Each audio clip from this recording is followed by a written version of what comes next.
This guy has the best power in the world. He's the only one who can make every single demons go completely obsessed with him. But he doesn't use this attraction just for fun. Every intimate moment he has with them turns into status points. The more intense it gets, the more points the system gives. The demoness gets attracted to him. He gets stronger. She gets even more attracted to his strength. And he gets even stronger. This system is perfect. Give it to me! Give it to me! His name is Saris, and the first time he used this power was in a dungeon where the strongest guys were getting slaughtered by Yug, the Demon King's daughter. Even being rank F, he was the only one still standing. When Yug saw he was completely fine, she went straight for him. That's when the MC decides to activate his power on a demoness for the first time. Yug was about to devour him, but out of nowhere she started kissing the guy right in the middle of the dungeon. Every single warrior and orc just froze with no idea what was going on. The demoness pulls back, not understanding why she did that. The orcs attacked because he kissed their queen, but the kiss boosted his stats so much that he wiped the floor with them easily. Yug got furious and grabbed him by the throat, saying she was going to finish him off. When she ripped his armor, the orcs thought he was done for, but honestly that kind of suffering even I would want. The demoness started kissing him, where the sun don't shine, and his stats shot up insanely, so much that by the end he actually leveled up. Bartley, the demon lord, showed up right at that moment, and just stood there with a blank look on his face, wondering why she never did that with him. Watching that mess, the demon lord got furious and rushed in at lightning speed, sending Ceres flying with a punch that almost gave him a game over right there. The guy was so heated he just wouldn't stop hitting. Face to face with the MC, he threw another attack that even left the demoness in shock. When he was about to be done for, Ceres activated the system at the last second and his lover showed up, throwing a slap right across Bartley's face. Yugen threw herself over the MC and told the lord to keep his hands off him. Since the system was activated, she started showering him with affection, leaving the lord completely destroyed inside. He even tried to kill her out of rage, but he still loved the demoness, and just couldn't bring himself to do it. With all the status gained from her affection, the guy leveled up fast to level 10, and with one super fast attack ripped the demon's head clean off. That was the first demon I ever saw die of love. Without his head, his body started combusting, and caused a massive explosion. Everyone managed to escape, falling down to the lower floor of the dungeon. When Ceres hit the ground, he saw that Yog, the super healthy demoness, had turned into a tiny little salamander. Bella, the surviving warrior, spotted her between her own legs and died of embarrassment on the spot. The MC got the full dungeon map as a reward for killing the boss. The map showed every trap, loot, and boss. It was exactly what he needed, but before he could celebrate, a poison struck. A bizarre pain took over Ceres' body out of nowhere. He coughed up a purple liquid and cuts started opening on his skin by themselves. But the worst part came when his little pinky finger simply vanished. When the pain passed, Bella asked what the hell that was all about. Ceres opened up and told her the truth about why he was risking his life in the dungeon. 6 months ago, during a city attack, he saw monsters fighting a hero over some weird box. The whole conflict revolved around it. One of the monsters slashed the box and triggered a shockwave, strong enough to send Ceres flying into the ruins. The broken box started leaking a strange liquid, and shortly after the sky turned deep red, raining blood out of nowhere. The hero got hit and melted instantly, and the monsters met the same grim fate. Ceres was incredibly lucky to escape the rain, but when he woke up he found out about a lethal poison, and the doctors gave him only 1 year to live. That's when the system popped up on screen saying only the blood of the demon god could save him, and now he discovered that an antidote exists somewhere lost inside this dungeon. The story then shifts to another group nearing a dungeon room, when their tank suddenly senses danger, and a laser shoots out. The party barely avoids getting skewered, everyone except the tank. The vice captain tells the squad not to move, afraid more traps might go off, so the whole group freezes in place. One trap already killed their best shield, so nobody wants to take chances. They don't have a safe way to test the path, but retreating right away isn't an option either. Then the crusade captain, Cyrus, says they should follow the usual rule and send the weakest soldier first. The poor guy gets shoved ahead and told to find the safe route,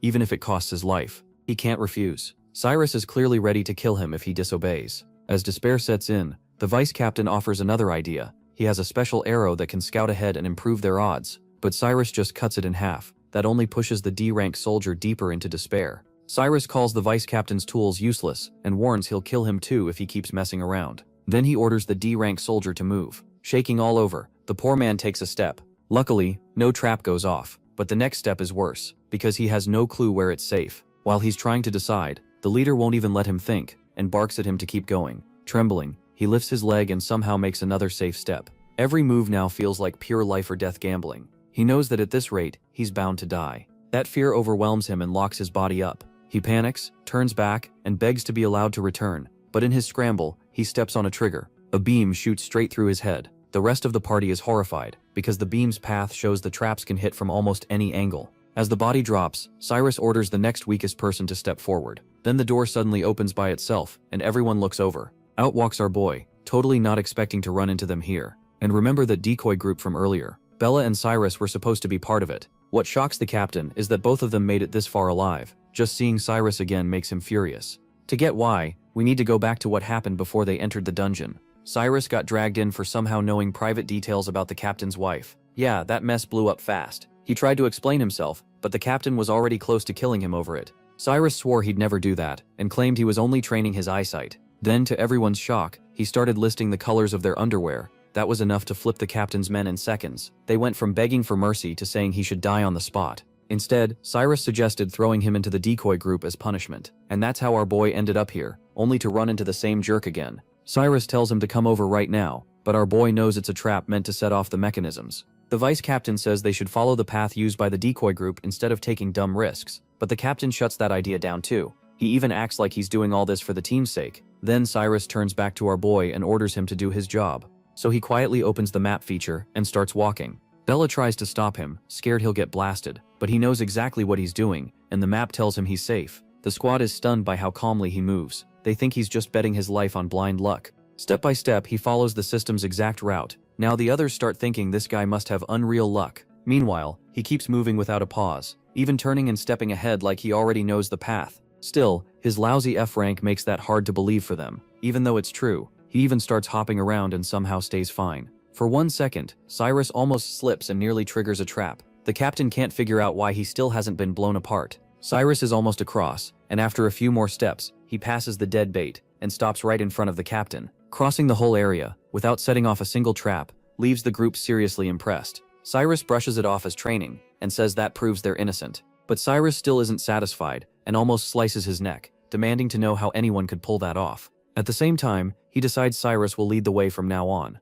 Then Cyrus spots some kale mushrooms. They're bad for humans, but monsters can eat them just fine. He figures the tiny salamander hiding in his armor must be hungry, so he picks a few. The smell is tempting, and Cyrus immediately notices and asks what he's doing. He grabs the mushroom from Cyrus's hand and eats it himself, showing just how hungry he's been. As he chews, the captain warns him not to do whatever he wants. Cyrus just says there are no dangerous traps past the door, so they can move on. But the captain still makes him open it first, not wanting his team to take the risk. So our boy has to open the dungeon door, and Cyrus tells everyone to be ready for anything. But with his sword in hand, his stomach suddenly starts bubbling. Yeah, he's in trouble. Cyrus opens the door all the way, and nothing happens. The party stays on guard, while Cyrus is over there fighting for his life, and letting out toxic gas from the other end. Our boy keeps walking, still perfectly alive, and Cyrus can't believe what he's seeing. At the same time, he's clenching hard, and realizing his stomach is wrecked because of those mushrooms. Then our boy says the room is packed with traps, and suddenly rushes ahead, knowing the others will have to follow,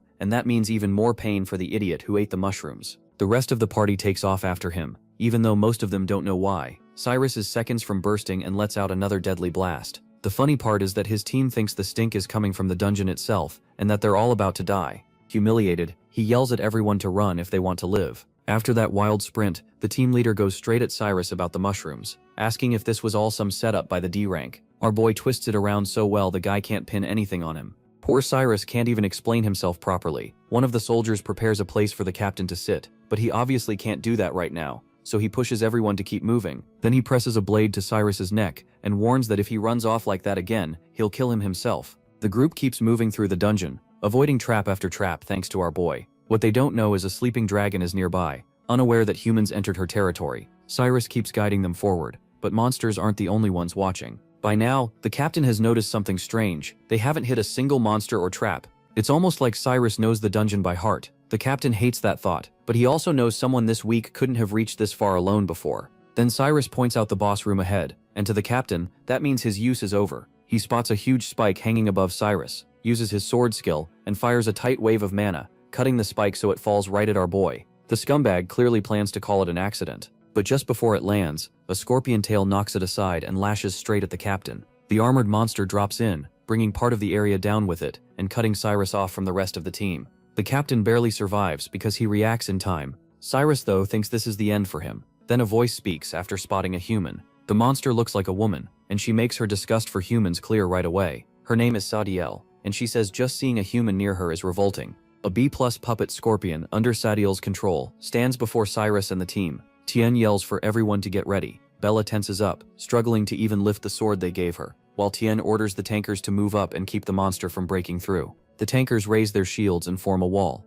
Next, Tien tells the archers to fire from the back while the tankers hold it off. The archers let their arrows fly. They hit the monster, and Tien tells them to keep firing, but then the creature lets out a huge roar and blasts the arrows away with sheer force. That pressure almost knocks everyone off their feet, and Tien is stunned that the monster's power alone can wipe out their attacks. Then Cyrus stands up and snaps at them for freezing in place. He tells them not to fear the monster's aura, and insists it's only one enemy, so they can beat it. Meanwhile, Cyrus hears another voice, and wonders if there's a second monster nearby. A scorpion tail suddenly shoots at the protagonist, but he dodges and tries to figure out what just attacked him. The scorpion itself lunges next, and Cyrus dodges again. Then he stops and tells the monster to take a punch worth 3,190 attack power. With one hit from MC, a hole is blasted through the scorpion puppet, and the rest of its body breaks apart and flies everywhere. Saviel is impressed that he destroyed one of her scorpion puppets with a single punch. At that moment, Cyrus remembers the antidote for his poison is in the boss room ahead, so he refuses to waste any more strength here and plans to use the map to slip past the fight.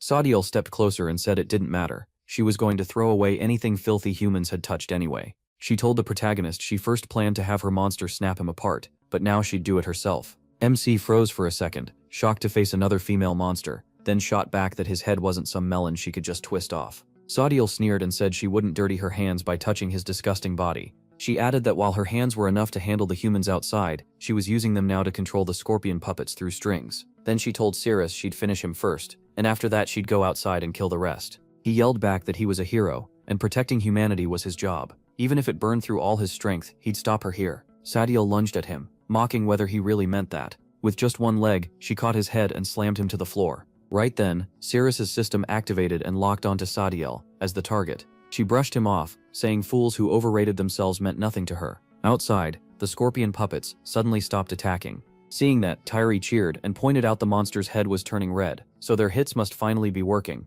The protagonist was shocked by Saadiel's speed. She admitted that for a human, making it this far was impressive, but that's all. She warned that Lord Ney hated humans entering his room, then pressed her other leg onto MC's face. Cyrus knew she was too strong, but one thing was clear. He couldn't let her get outside. So he pulled his head back and suddenly bit down on her foot. Saadiel flushed with outrage, yelling about how disgusting it was for him to do that to her foot. Outside, while the monster kept fighting, Bella realized there had been no movement for a long time. She figured Cyrus still hadn't gotten up from under the rocks, and she had to pull him out. She called to Tyre and told him to cover her. She was going to get him out of the rubble. Tyre was stunned and tried to stop her, but Bella had already run off, praying the protagonist was okay. The scorpion puppet noticed her and moved to strike, but Tyre jumped in and blocked it with his sword. Even so, he was struggling to hold it back. Bella kept rushing forward, telling herself Cyrus was a hero. There was no way a pile of rocks could keep him down. Back inside, Saadiel lost her hold on MC, because licking her foot disgusted her so much. He was relieved to finally break free from her leg lock. Then his system warned him he couldn't use instant kill without a weapon. The protagonist got frustrated. If he'd known that, he would have brought one. That meant he had no choice now but to fight with his bare hands. He threw a punch at Saadiel, but she slipped past it and kicked him in the face. As she struck, she muttered that his face felt weirdly soft. The kick sent Sadako flying back into the stone wall. Saadiel said kicking him felt great. MC had nothing to say to that, while she started getting nervous about what was happening to her. So she decided to end him fast before the humans outside reached Lord Ney's room. She grabbed the tail from the puppet Sadako had destroyed and attacked with it. The protagonist saw it coming and dodged, his agility barely enough to keep up. He gathered magic into his hand and cut the tail clean in half, but that was just a setup. While he was slicing it, Saadiel rushed in again and trapped his face with her legs. Her words and expression didn't match at all as she tightened the hold, vowing this time she wouldn't let him go and would choke him with her legs. Sadako snapped, reaching up to grab her legs and show Saadiel the strength of his grip.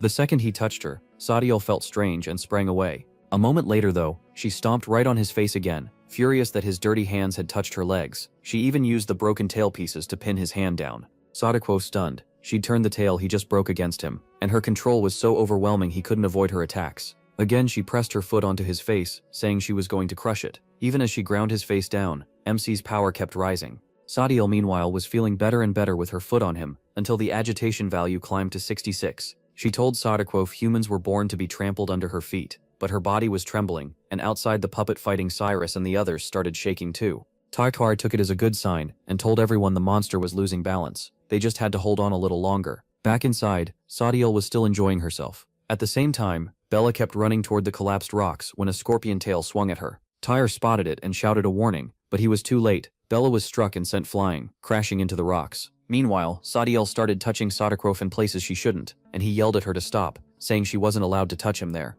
Near Cyrus, the tail whipped toward him, and he braced to stop it. He managed to avoid it with his sword, then realized the tail could pierce the wall even from that far away. That meant this monster was beyond elite rank. Back with Sadiel, she kept saying how soft and squishy he felt, and the agitation value rose to 95. Outside, the scorpion puppet moved to attack Cyrus again, and by the time he noticed it coming from behind, it was almost too late. He saw the Princess of Scorpio coming in, but there wasn't enough time to block properly. Then, to his relief, Sadiel suddenly became fully agitated and started acting completely strange, like she'd been charmed. That made the scorpion puppet twitch and freeze. Cyrus was surprised he had survived the attack, but he noticed the monster was making a very strange howl. Seeing it lose control, Cyrus knew this was his chance, so he unleashed Roaring Tiger Severing Strike on the scorpion puppet, sending it flying. It slammed to the ground, and everyone burst into cheers, praising Cyrus's strength for wiping out the monster with a single blow. Inside, Sadiel's agitation value had hit 98, which explained why she was acting so weird. When the monster started vomiting, everyone assumed Cyrus's attack had hurt it that badly. They praised him, saying with him there no magic beast could threaten them. Even Cyrus started thinking the scorpion puppet wasn't that strong if he could beat it this easily. But then something changed with Sadiel, and the monster began moving again. That made everyone tense up. It wasn't dead yet, so Cyrus told them to step back and watch their captain's true power. Sadiel was panicking, wondering what had come over her and why she was reacting like this to a human body. She forced herself to calm down. Cyrus, meanwhile, was thinking fast. Her body, especially her legs, was insanely tough, and if this kept up, she'd drain him dry. So he shouted that he'd never give in to her, but she shoved her leg into his mouth to shut him up, snapping that she didn't want to hear his voice. Cyrus got the same feeling he had with Yahello, like he was being toyed with by girls, but each time it happened, his stats shot up by more than 2,000. Outside, the scorpion puppet kept clashing with Cyrus, but because Sadiel was shaken and losing control, it wasn't using its full strength. Cyrus saw it weakening, so he fired off Sacred Whirlwind Slash, and the monster dropped. Everyone cheered when Cyrus used his signature move to bring it down, but the monster kept roaring. They figured he'd hit it so hard it was crying out uncontrollably. Cyrus boasted that the monster was just a punching bag to him, and even Tien praised him for beating it in one strike. Meanwhile, Cyrus's defense rose by 3,304, and his agility jumped by 4,310, making him far stronger than before. Sadiel was still enjoying herself when she suddenly heard Lord Ney asking why it was so noisy outside. That voice made her panic, and she leaped off Cyrus at once. She backed away, tense, wondering if it was over. For a moment she'd completely forgotten Lord Ney's order. Now she had to kill the filthy humans fast and make up for that mistake. At the same time, his attack power jumped by 10,000. Killing intent poured off him as he asked Sadiel if she still wanted to keep playing. Sadiel froze when she felt the change in him. His cold, crushing presence was like Lord Ney's. She couldn't believe she'd have to fight someone like that. The moment she felt his killing intent, she turned and ran. Sadiel's was left confused about why she fled and whether he should chase her. In the end, he let it go. His real goal was the demon god's blood in the boss room, and Sadiel had already drained too much of his strength. Outside, while everyone kept praising Cyrus and his bravery, Bella anxiously ran toward the rock wall to look for the protagonist. But before Bella reached the wall, someone kicked it open from the other side. Cyrus stepped out and froze when he saw Bella. She rushed over, asking if he was hurt, but he said he was totally fine. Bella still looked him over and noticed all the dust on him. She worried he might have injuries he couldn't feel yet, and told him to let the medics check him. MC just laughed and said he was really okay. Bella told him to speak up right away if anything felt wrong, and he agreed. Not far away, Tien was shaking with anger, clearly upset about something involving Bella. Cyrus called everyone over and declared that from now on, they would follow behind him. He wanted them to watch his real power because he planned to beat the boss alone. The team was stunned, then started praising their captain. Cyrus was thrilled. To him, this dungeon didn't even feel C rank,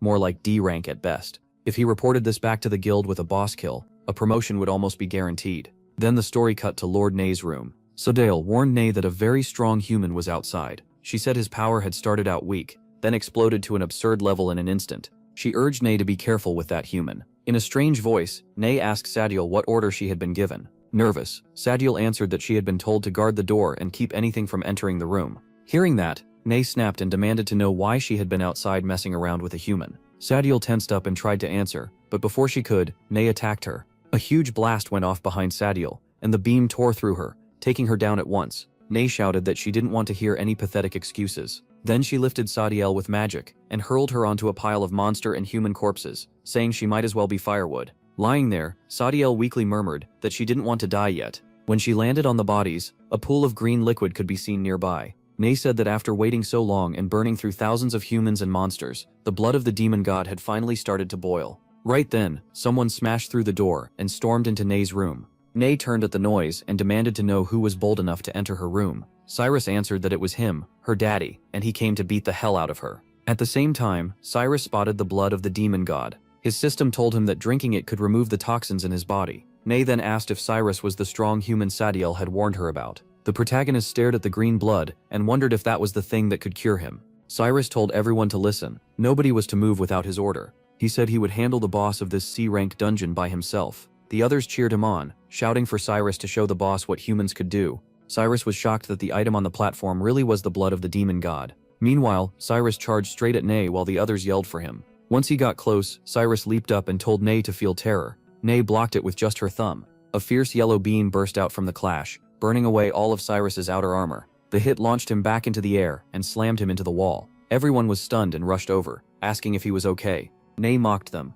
asking if Cyrus was really their strongest human, then called Sadiel useless. Cyrus was shaken. Her attack made no sense. It had shattered his A-rank armor in one hit. Luckily, he still had the S-level soft dragon scale armor his brother gave him underneath. Without that, he would have died. His teammates kept asking if he was alright, but Cyrus barely heard them. He was busy wondering what was wrong with this dungeon, and why the monsters had such insane gaps in strength. Then he decided a direct fight was a bad idea. Better to use the team to wear Nay down first, then step in once she was weakened. That would give him a better shot at winning. Cyrus got back up and ordered everyone to charge while using their own specialties. Tien cut in and warned that a wild rush with no formation would get people killed. He said they should keep their old setup, with the tankers and shield users in front. Cyrus snapped, asking if Tien was questioning his judgment or defying his orders. Tien quickly said no, but Cyrus told him to shut up and do as he was told. Then Cyrus ordered everyone to grab their weapons and push forward, promising he had their backs and they had nothing to fear. The team agreed and moved on Nay together. Nay got ready too, sneering that these humans clearly didn't know when to live or die, and that their flesh wasn't even good enough for altar fuel. She declared that she would show them the difference between monsters and humans,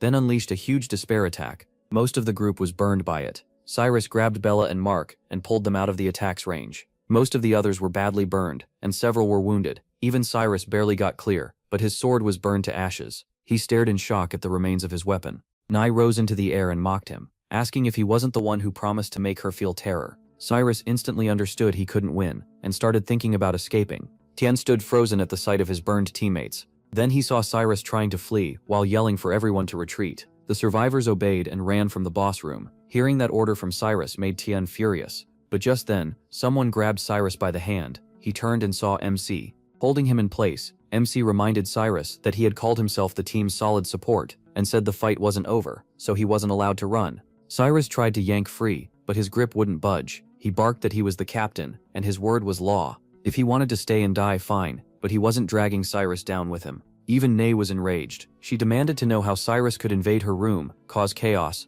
and then try to run away. Then she prepared another attack. Cyrus panicked and shouted at the protagonist, calling him an idiot for not turning around. Nay was about to fire that same beam again. He pulled harder, trying to escape, but Cyrus's grip was absurdly strong. Cyrus yelled again for him to let go because the boss was aiming at them, but MC didn't move. That made Cyrus even angrier. He still thought he could beat the boss himself, yet he couldn't even break free from him. In a rage, he lunged at him, but the protagonist caught his arm and twisted it. Cyrus screamed from the pain. Cyrus yanked him closer, lifted him up, and got ready to throw him at Nay. He shouted that a captain should stand by his own words. The instant Nay fired, MC hurled Cyrus into the beam and told him to be the solid support he bragged about. He ordered Cyrus to block the attack with his body and cover the team's retreat. Cyrus slammed straight into the beam of light, buying everyone else time to escape. They made it out while Cyrus was left taking the full hit. One teammate stopped in shock at the sight of that. Then Cyrus glared at Nay and shouted that now it was his turn. Bella said she wanted to stay. Tyr agreed and said he was staying too to fight the monster. Bella told him he didn't have to. She was only staying because of him. Tyr said he knew that, but he was the top-ranked B-class hero. He came here to kill monsters, not run, and he definitely wasn't taking orders from idiot Cyrus again. Nay asked Cyrus why he hadn't run after seeing her power, hinting that he must be looking down on her. She fired the beam again, but the protagonist answered with swift body slash, forcing Nay to tense up and pull her hand back. That only made Nay angrier. MC was too fast. Then, to her surprise, he sprinted toward the altar, holding the demon god's blood. Nay started wondering why he was heading for the altar. A second later, she realized his goal might not be killing her at all. It might be taking the blood of the demon god. Cyrus kept running, and was only a few meters away now. Nay tried to yell for him to stay away from her altar, but Bella and Tian attacked from behind,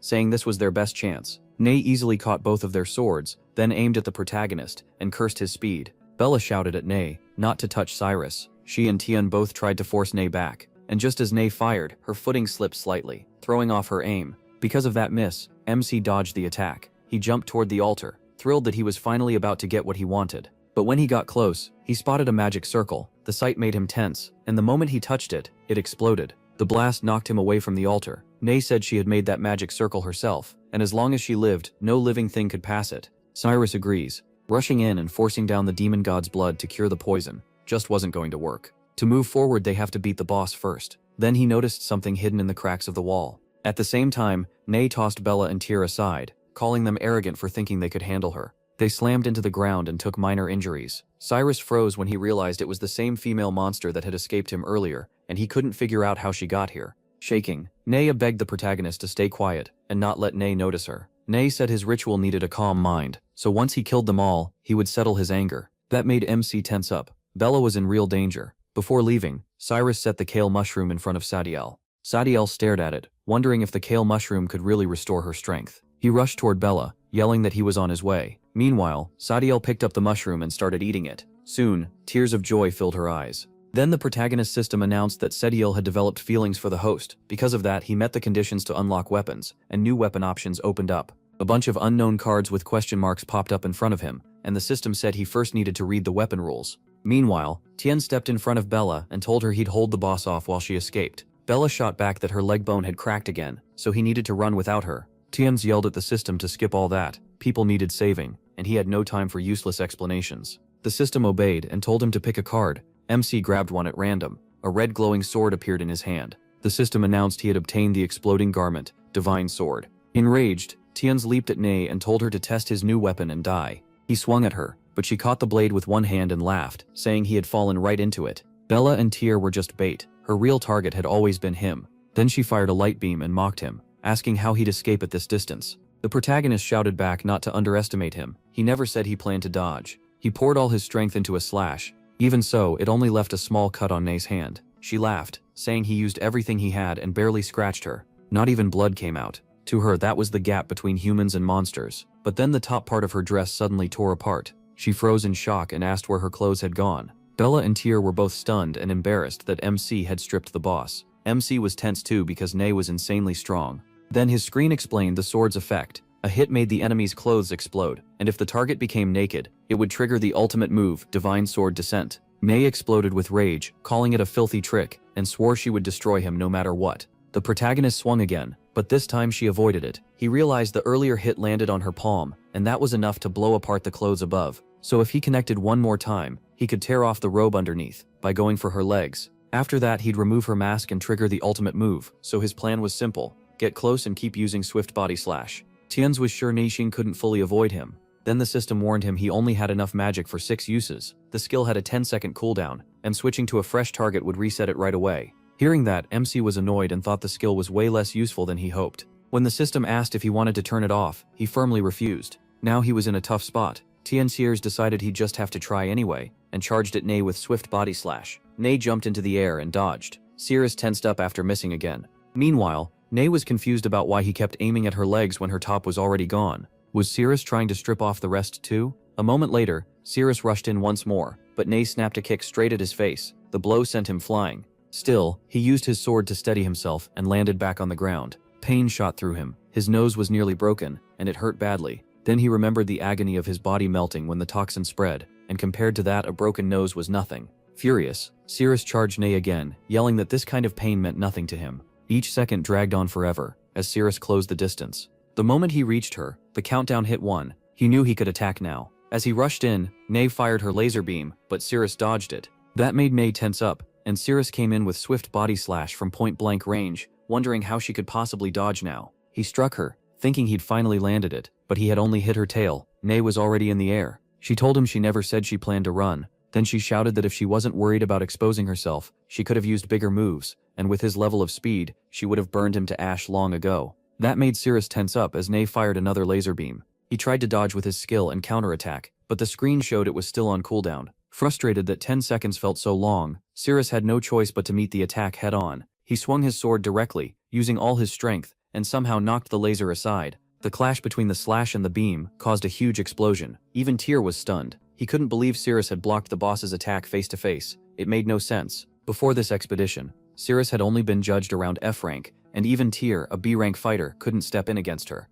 On the other side, Cirrus grinned as he finally understood how amazing the sword really was. Laughing, he told Nay he could now counter her attacks and dodge them easily, which made her powers useless against him. Nay admitted he was right. It really was hard for her to kill him. Then she aimed at Bella instead, catching Cirrus off guard. She said killing a woman with an injured foot would be easy, and fired. Cirrus quickly used swift body slash and struck the fingernail she was attacking with. He managed to break the nail, but he was too late. The beam had already been fired. For a second, Cirrus felt relieved, then realized Bella was still in danger. Panicked, he sprinted to save her. Nay laughed, saying humans always pull these hero moves, and that's exactly why heroes get killed by villains from behind. With that, she revealed he'd been tricked and attacked with her second hand. Cirrus realized he wouldn't reach them in time, so he had only one choice left. Knowing swift body slash could trigger right away if he changed targets, he locked onto Bella as his target and activated the skill. That let him block the attack, but the impact shattered Bella and Tyr's armor. Even Tyr was stunned that the aftermath alone broke his armor. Nay was shocked that Cirrus had escaped again.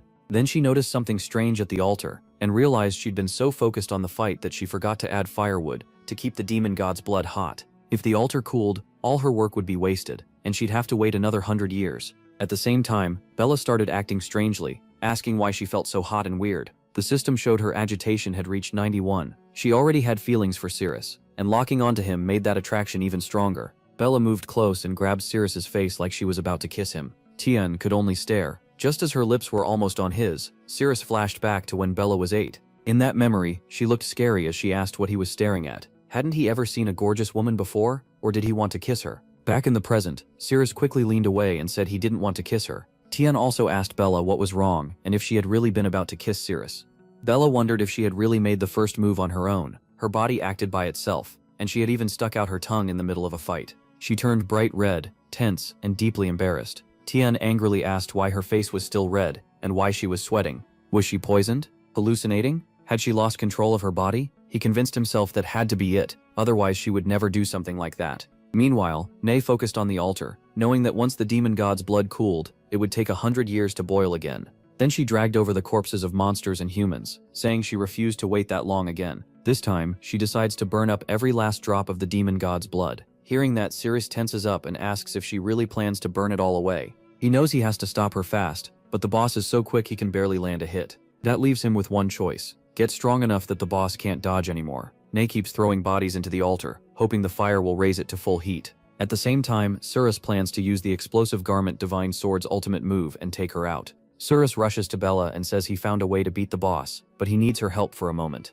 Bella asks what he means. He explains that if they do romantic stuff, kissing, hugging, and that kind of thing, his power will rise enough to beat the boss. That instantly leaves both Bella and Tyr red-faced. Even Tyr can't believe Cirrus can say something so dirty while looking completely serious. Cirrus grabs Bella's hand and begs for her help, even though he knows this is hard for her. Bella is so flustered she can't answer, but Tyr cuts in and yanks Cirrus's hand away. He calls it nonsense, saying Cirrus just wants to use Bella, and in the middle of a fight he's talking about stuff like that. What a total pervert. Tian turns to warn Bella not to believe him, but then freezes. Bella says she trusts Cirrus. Tian is completely stunned. Then Bella places her hands on Cirrus's shoulders and tells him not to misunderstand. This is embarrassing for her too, and she's only agreeing so they can beat the monster boss, not because she wants to do any of that with him. As Bella holds Cirrus's face, he flashes back to when they were kids, when Bella tried to kiss him during their game, and scared him so badly he yelled that he didn't want to play anymore. Back in the present, Cirrus panics and screams in his head for Bella not to do that. Just like when they were children, he shoves her away. In the present, Cirrus pushes Bella back. He gasps that it was too close, he almost died. Then his system shows that Tian took a critical hit.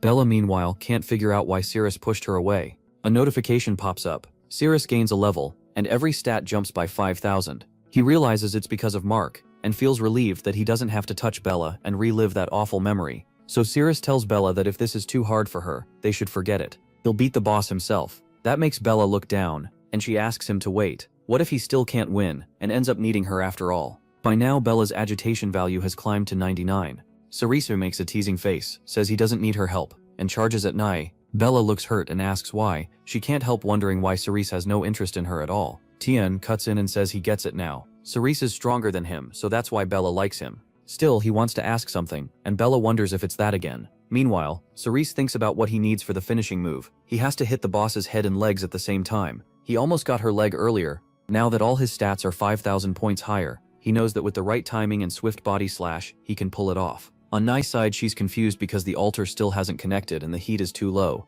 If she doesn't fix it soon, the temperature will drop fast. So she decides to use those filthy humans as a little extra fuel. Nai flies at Cerise and tells him he should feel honored. After all, becoming firewood for her sacrifice is the highest praise she can give. Then she says it's time to use her full power, and gathers everything into one massive attack. Even Cerise is shocked by how huge the energy sphere becomes. Nai hurls the attack at him. Cerise raises his sword and tries to hold it back, but while blocking, he gets alerts that his magic is dropping fast. Little by little, his magic points fall close to 0. He barely manages to throw the attack aside, but it almost drains him completely. Now he has only 11 magic points left, not enough to use any skills. Cerise goes tense. He's out of power and has no idea what to do next. Nai smiles and tells him she knew his magic was gone. The fight is over. Cerise desperately tries to think of a way out. Then to his surprise, Bella rushes over and cups his face. She says he obviously needs her help, then pulls his face against her chest, leaving Mark shocked and heartbroken. Cerise can't help thinking Tien really is a good guy. Bella thinks the same, but she already told Tyr long ago that someone else was in her heart,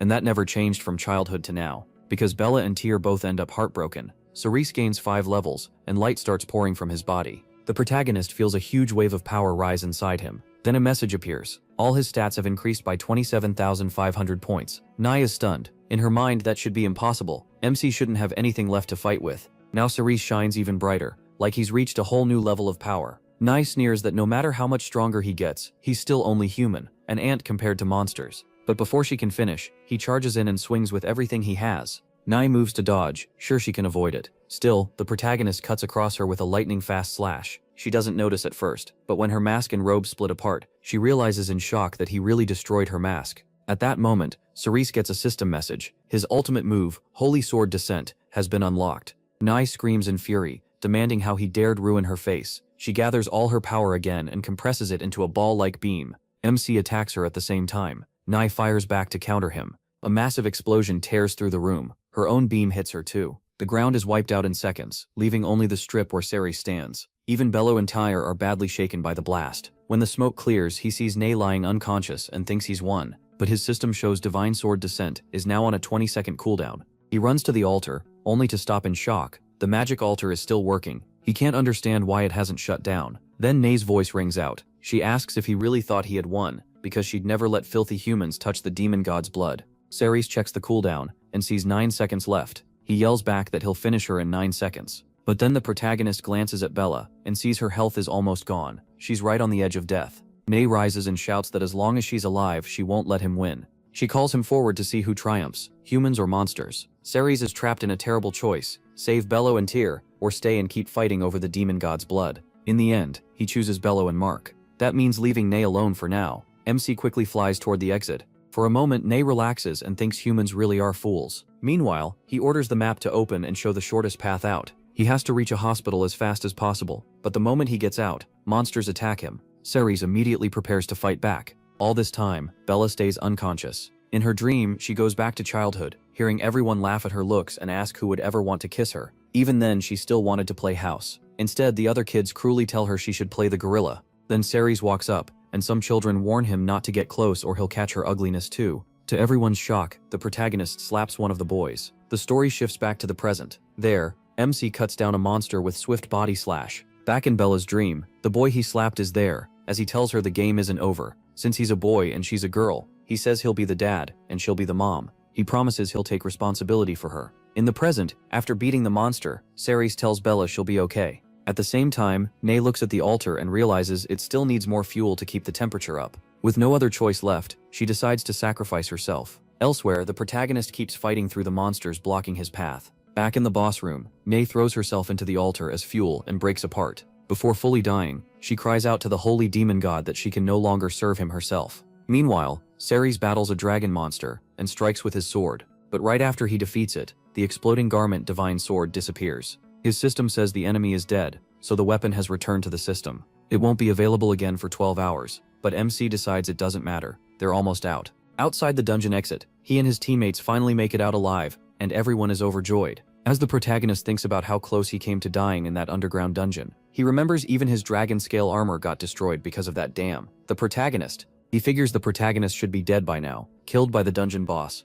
Then someone spots MC coming back with Bella and Tyr in his arms, and yells that MC is still alive. That completely stuns him. The protagonist also turns grim when he hears it. He snatches a sword from a teammate, and demands to know how MC dared to trail them in secret, and try to run. He asks how MC thought he could ignore his orders. As captain, he announces that he no longer deserves a place on the expedition team. He also says the guild won't waste any more medical resources keeping the protagonist alive. Then the protagonist yells that he'll settle it right now and gets ready to strike. But instead, MC suddenly kicks him straight in the face. Using him like a step, he launches himself forward. He says he has no time to waste on him. He drops unconscious, and the others stare in shock, shouting at him for attacking their captain. One of them panics, saying the captain passed out from the kick and needs to be taken to the hospital right away. At the guild hospital, orderlies rush Bella and Tyr in on stretchers, calling out that it's an emergency. Once Bella and Tyr are safely inside, the protagonist finally feels some relief. Then he decides to head back to the dungeon fast. He was only one step away from getting the demon god's blood to cure the poison. Back in the dungeon, a red liquid starts rising from the altar.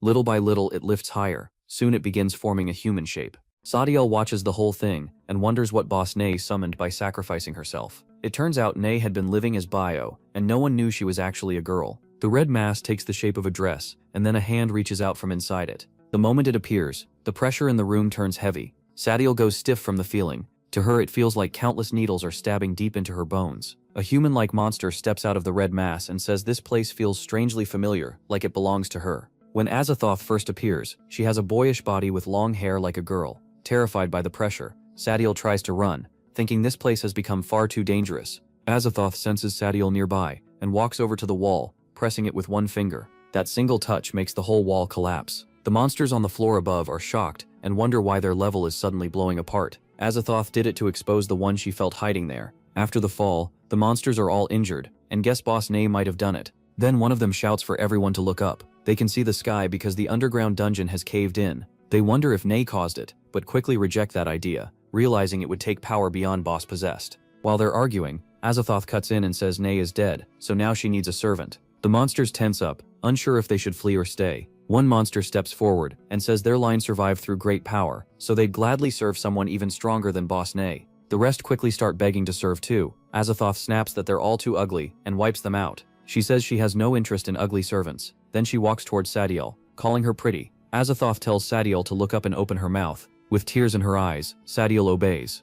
Azathoth pours her blood into Sadiel's mouth and tells her to drink. As soon as she swallows it, Sadiel feels her body changing, like it's starting to heal on its own. Azathoth tells her that should feel good because her blood repairs damage, boosts the body, and makes the drinker stronger. She adds that while the blood is settling in, Sadiel may feel intense pleasure too. Then Azathoth says it's getting dark and tells Sadiel to find a clean room and wait for her. Not knowing what else to do, Sadiel just nods. The story then moves to the guild headquarters. There, Darren grabs Cyrus by the head and angrily asks what he meant about the mission failing. Cyrus apologizes and says that if he loses his captain's spot, Darren will have to take over and inspect what's left of the guild's investigation team. He begs Darren to find a way out, warning that if their secret sales of guild resources are exposed, they're in serious trouble. Darren shoves him back and tells him to shut up. He already knows that. Then Darren asks if someone on his team went missing. Cyrus says yes, and that person's name is Cyrus. Darren checks the file, sees Cyrus is only an F-rank hero, and orders that all blame be pinned on him. He says Cyrus should be executed for desertion.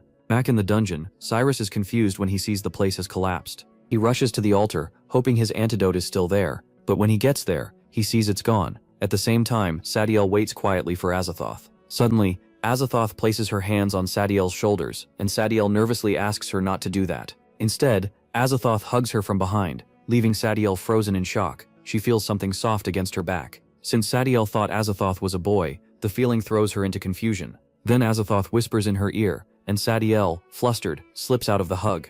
Embarrassed, Sadiel turns around and is stunned. Azathoth now looks fully like a girl. Azathoth asks if she doesn't like hugs. Still confused, Sadiel asks how she changed like that. Azathoth says it's simple. At night, she loses her power and returns to her true form, a girl. She also tells Sadiel that during the night, she must protect her and kill anyone who means her harm. Then Azathoth warns her not to attack or run. Since Sadiel drank her blood in the daytime, Azathoth can react with her blood and melt her body instantly, even at night. Sadiel has no choice but to listen. Elsewhere, Cirrus searches the whole dungeon for the demon god's blood, but can't find it. Still hoping it's hidden somewhere, Cirrus tells the system to open the map so he can check every part of the dungeon. Azathoth explains to Sadiel that she never wanted things to turn out this way, but her heart is sealed inside the Heroes Guild, so she can't stay complete. That's why she becomes a weak human at night. She says once daytime comes and the demon god's power returns, they'll go to the Heroes Guild headquarters and take back her heart. When that happens, every monster in the world will bow to her again, day or night.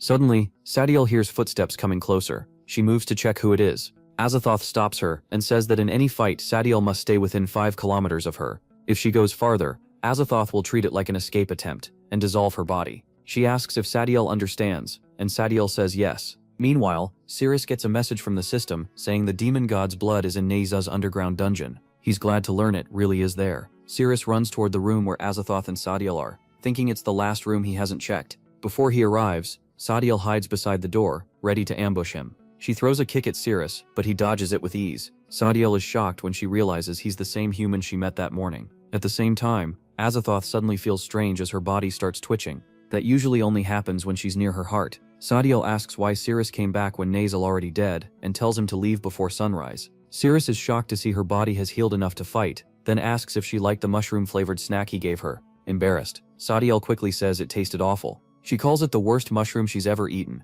and tells him to get lost. But Cirrus's system shows her favorability is already at 71. That makes Cirrus happy, and he points out she's blushing, and likes him more than he expected. Before he can keep going, Sadiel kicks at him again, saying he's talking nonsense, and that she doesn't like him at all. She attacks again, driving her foot down hard enough to crush his face, or so she thinks. Disgusted, she says even having feelings toward a human would be vile. Then she suddenly realizes his body is gone from under her foot, leaving her stunned. When she turns, Cirrus is already running for the room. Sadiel can't believe he escaped after she stomped his face. Cirrus says he has something urgent to do, so they can play later. As he reaches the door, he senses the demon god's blood right behind it. Before he can open it, Azathoth opens it first. By accident, Cirrus grabs her chest. Startled, he realizes there's a human girl in the dungeon. The second he notices where his hand is, he pulls it back. Sadiel asks Azathoth why she came out. Furious over what happened, Azathoth grabs Cirrus's hand and squeezes hard. A flash of light suddenly bursts from that spot. Azathoth stares in shock as she realizes it's her heart. Then she wonders why part of a human was holding it. Cirrus shoves Azathoth back and nervously tells her to let go, asking what she's doing. Then his system reveals that the human girl in front of him is his god. Cirrus is stunned, unable to understand how his antidote turned into a human. Without thinking, he grabs her hand, cuts her palm, and drinks her blood. He drinks her blood, hoping it might work as the antidote. The moment Cirrus does that, Azathoth's body jerks, and she feels something strange. Afterward, Cirrus checks his system. The poison is still there, and his lifespan is only 101 days. Shocked, he wonders why her blood did nothing. Azathoth smiles to herself, thinking it makes sense now that she's human. Her blood can't help him. Sadiel cuts in and kicks at Cirrus's hand, yelling for him to let Azathoth go. He slips away from the kick and backs off with ease. Azathoth then starts wondering how her heart ended up inside a human and turned into an essence hidden in his filthy body. If she wants her power back, she'll have to rip that piece out of him by force. Once she does, his body will melt into blood for daring to use her without permission. Cirrus then wonders if some other fluid from her body might work as an antidote instead. First he decides to take her somewhere else and think about the rest later. But as he slowly moves toward Azathoth, something suddenly bursts up from below. It was Ghana, a boss-level monster. Excited, she calls out to Azathoth, saying she felt her presence from thousands of miles away. That feeling had shaken her whole body, and Ghana adds that she never removed what Azathoth gave her, a sign of her loyal love. Then Ghana asks if she can devour Azathoth now, saying Azathoth would belong only to her after that. Sadiel is stunned, and Azathoth goes tense. Then, out of nowhere, Cirrus scoops Azathoth up and runs for the hole in the wall. He leaps through it. As he jumps, Cirrus wonders how a boss monster showed up so fast. He decides the only thing that matters now is getting Azathoth somewhere safe. Ghana dives through the hole right after him, yelling for him to give Azathoth back and stop running. A few seconds later, Cirrus reaches the Heroes Guild, thinking it should be safe. He's relieved because it seems like he finally shook off Ghana. Sitting beside Azathoth in the hall, Cirrus tells her this is the Heroes Guild in Zone Z, his home. She asks where he brought her, clearly on edge. That answer makes her happy.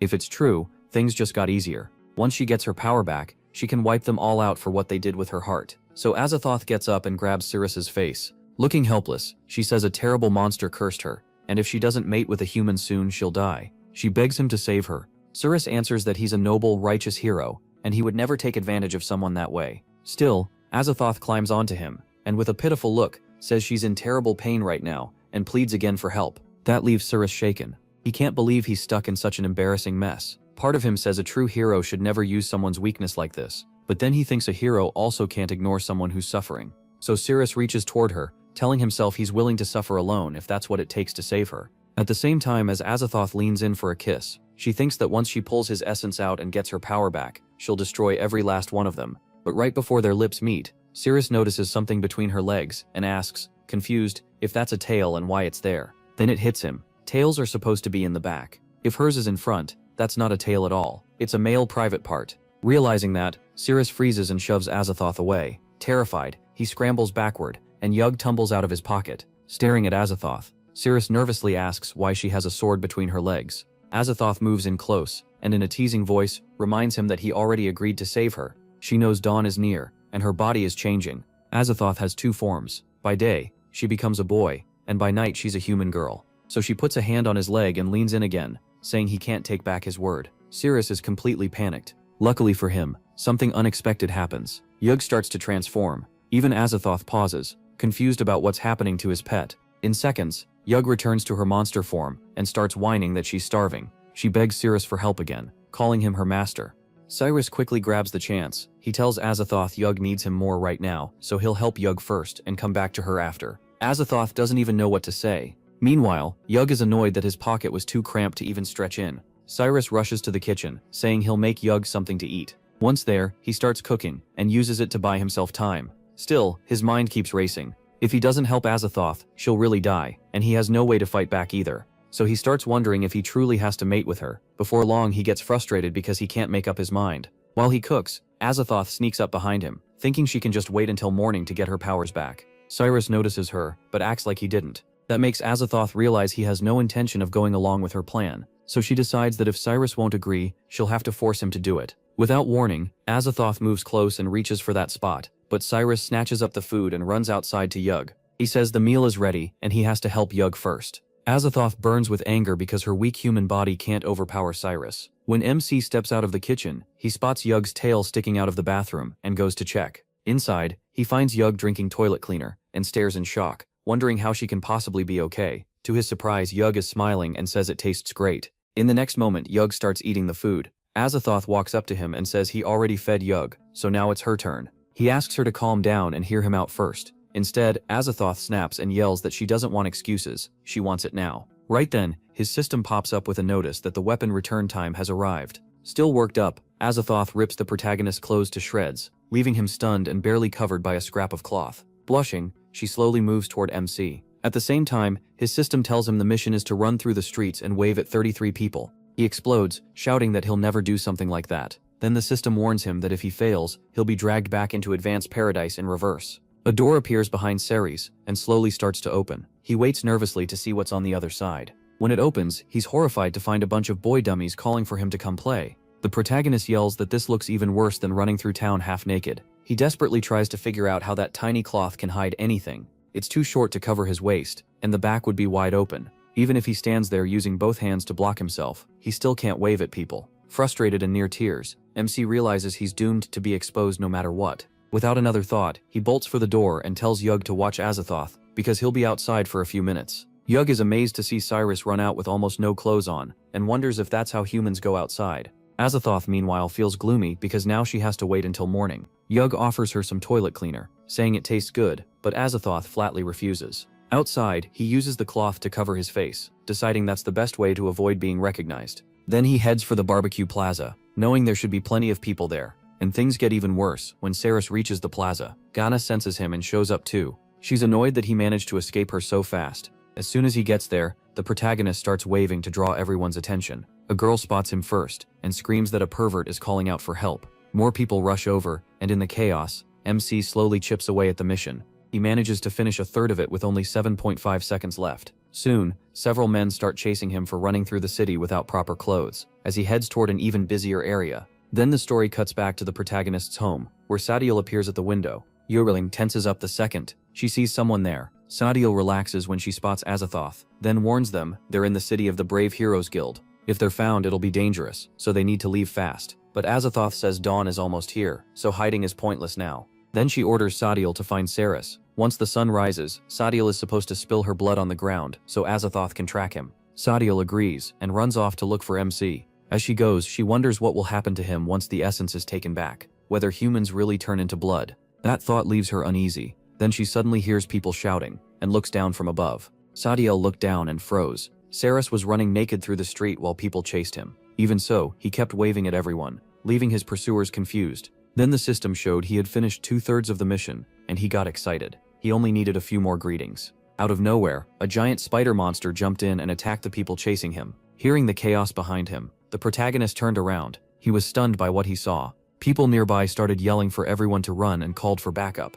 Saris couldn't understand why a monster showed up right then, but he still chose to fight. When he tried to open the system, it told him that during the weapon return mission, everything was reset to F rank and system use was locked. That left MC completely baffled. Soon, an alert spread through the city that a monster had appeared, and everyone was told to evacuate. At the same time, a boy named Sam was shown holding a piercing spider by one of its legs. He shouted for someone to toss him a weapon. Instead, Saris ran up, grabbed Sam's hand, and congratulated him. Sam snapped, asking if he had lost his mind. Why was he greeting people in the middle of a fight, and where were his pants? Because of that interruption, Sam lost his grip, and the piercing spider lunged at him. An A-rank hero named Kajak arrived just in time and cut the monster down, saving Sam. Kajak mocked Sam, asking if even tiny spiders were too much for a C-rank hero. Charlton, the vice president of the Heroes Guild, was there with him. Charlton praised Kajak and said this still counted as field action, then pushed to escort him out fast. Kajak told him not to worry. With their security team around, no monster could reach him. Then Ghana appeared after sensing Saris's essence. The moment everyone saw her, the mood changed. Kajak quickly ordered the others to protect Mr. Charlton. He rushed Ghana with his sword, but she slipped past the strike and pressed her face against his hand. Almost teasing him, she asked if getting close was all he wanted. A second later, Kajak's hand began to melt, and the burning spread through his body. Screaming in agony, Kajak warned everyone not to touch Ghana. She laughed at how weak humans were for failing against a little poison. Another hero told the others to get Mr. Charlton out, while he held her off. Ghana only smiled and asked if he really thought he could hold her back. They had badly underestimated her. Meanwhile, Saris was just one person short of clearing his mission. Then another hero got burned by Ghana. Her poison killed him as she enjoyed the sound of his suffering. When his screams stopped, she complained she still hadn't heard enough. After that, Ghana slowly headed for Charlton, and he started begging for help. Saris stepped in and yelled at Ghana to stay away from Charlton. Then he told Charlton to look at him, and Charlton did. That finished the mission. The protagonist's clothes came back, and he immediately called up the system. The system gave him a choice of cards. Once he picked one, he got a weapon called the Silent Divine Finger. Its power lets him touch nearby objects and make the enemy feel it as if their own body was touched. If they scream from deep inside, the weapon's silent force activates. Seeing him, Ghana lit up and recognized him as the human tied to her lord Azathoth. She charged over, demanding to know where Azathoth was hidden. Saris said he'd hand Azathoth over. Ghana answered that she'd kill him first and find Azathoth herself. MC locked onto her as his target. When she came at him, he dodged and pulled away, brushing the ground as he moved. The instant he touched it, Ghana felt something strange. It was like someone had touched her body. The feeling caught her off guard and left her flustered. She cried out, and her scream value hit 12, activating the silent force. The backlash slammed into Ghana and stunned her with pain. Holding her chest, she wondered if Saris had really touched her there. The hit that came after her scream had to be his invisible skill. It didn't kill her, but it hurt. That confirmed what he could do. Ghana declared that both her body and heart belonged only to Lord Azathoth. Anyone else who touched her would die, and she swore she would never make that shameful sound again. Then she released all the toxins in her body and gathered them into one hand. She told the protagonist she'd offer his burned corpse to Lord Azathoth as an apology. Saris tensed up as Ghana attacked, promising he'd die painfully for touching her. He dodged the first strike, but Ghana kept chasing him and reached from below to grab him. Right then, MC put his hand on the ground and rubbed it. Ghana shrieked from the strong sensation in her armpit, and this time her scream value jumped to 43. A much stronger force crashed into her. The blow left her reeling, and Saris also started wondering if what he felt really matched her armpit. Ghana, meanwhile, realized this hurt far more than before. She couldn't understand why she cried out again after promising herself she wouldn't, but this time the touch hit her armpit. It was so unbearably itchy. For a brief second, she even felt pleasure, thinking that somehow Saris could trigger sensations like Lord Azathoth. Ghana grabbed the bell Azathoth had given her, and sadly apologized, confused by her own reaction. How could a mere human stir feelings? She connected to Azathoth. To her, that was disgusting. Humans could never compare to Azathoth's greatness. She struck herself to clear her head, and after calming down, smiled and wondered if Azathoth would forgive her now. From Saris's side, seeing Ghana hit herself was shocking, and he started thinking she might be unstable. Ghana told Cirrus his attacks were weird and said she was done playing around. Then she drew her sword. Watching her pull it out, Cirrus couldn't help wondering where she'd been hiding it. He quickly thought through the pattern, first her chest, then her armpit against the wall. Based on distance and body proportions, he guessed the next key spot would be her back, so he suddenly ran. Ghana chased after him, shouting that it was too late to run now. She leaped at Cirrus to strike, but he dodged. Cirrus yelled that his agility was higher than hers, so she wouldn't catch him easily. Ghana said she already knew that, then fired a web at him. It wrapped around Cirrus, and he struggled to get loose. Ghana told him he wasn't escaping, and moved in to kill him. But Cirrus freed one hand from the web and touched the ground. As soon as he did, he figured out he was right. The sensation matched the inside of her thigh. Ghana grew tense again, stirred by Cirrus's strange power. This time she covered her mouth with her hand, determined not to scream. Cirrus tried to push the sensation further, but she refused to make a sound. She managed it. The scream rate only reached 1, so the force that hit her was weak. Ghana felt relieved. As long as she stayed silent, his attacks couldn't do much. Then she looked over and was shocked to find Cirrus had slipped free of the web. From behind her, Cirrus said he never claimed he was running away. Ghana smiled, calling that a stupid choice. She put something in her mouth and said she had already figured out all his moves. His last chance to escape was gone, and now she would crush him herself. When she lowered her hand, it became clear she'd sealed her mouth with spiderweb. If she couldn't open it, she couldn't scream, which meant Cirrus's skill would be useless. Cirrus asked if the spot she felt was the inside of her thigh. That made her angry and embarrassed. This filthy human was paying way too much attention to her body. Reading her reaction, Cirrus explained that once he had her locked in, he worked it out using her body's proportions. Then he said the real fight started now. He was going to overwhelm her by attacking different parts of her body until he found the spots that drove her wild. Ghana thought none of that mattered now. She had already seen through his trick, and no matter where he hit, she would not scream. Cirrus rubbed his hands along the walls. Ghana braced herself and endured it without making a sound. Even Cirrus was surprised that she gave no reaction. But inside, Ghana was shaken. The feeling was different this time, deeper, like it reached from the bottom of her heart. Still, she endured it.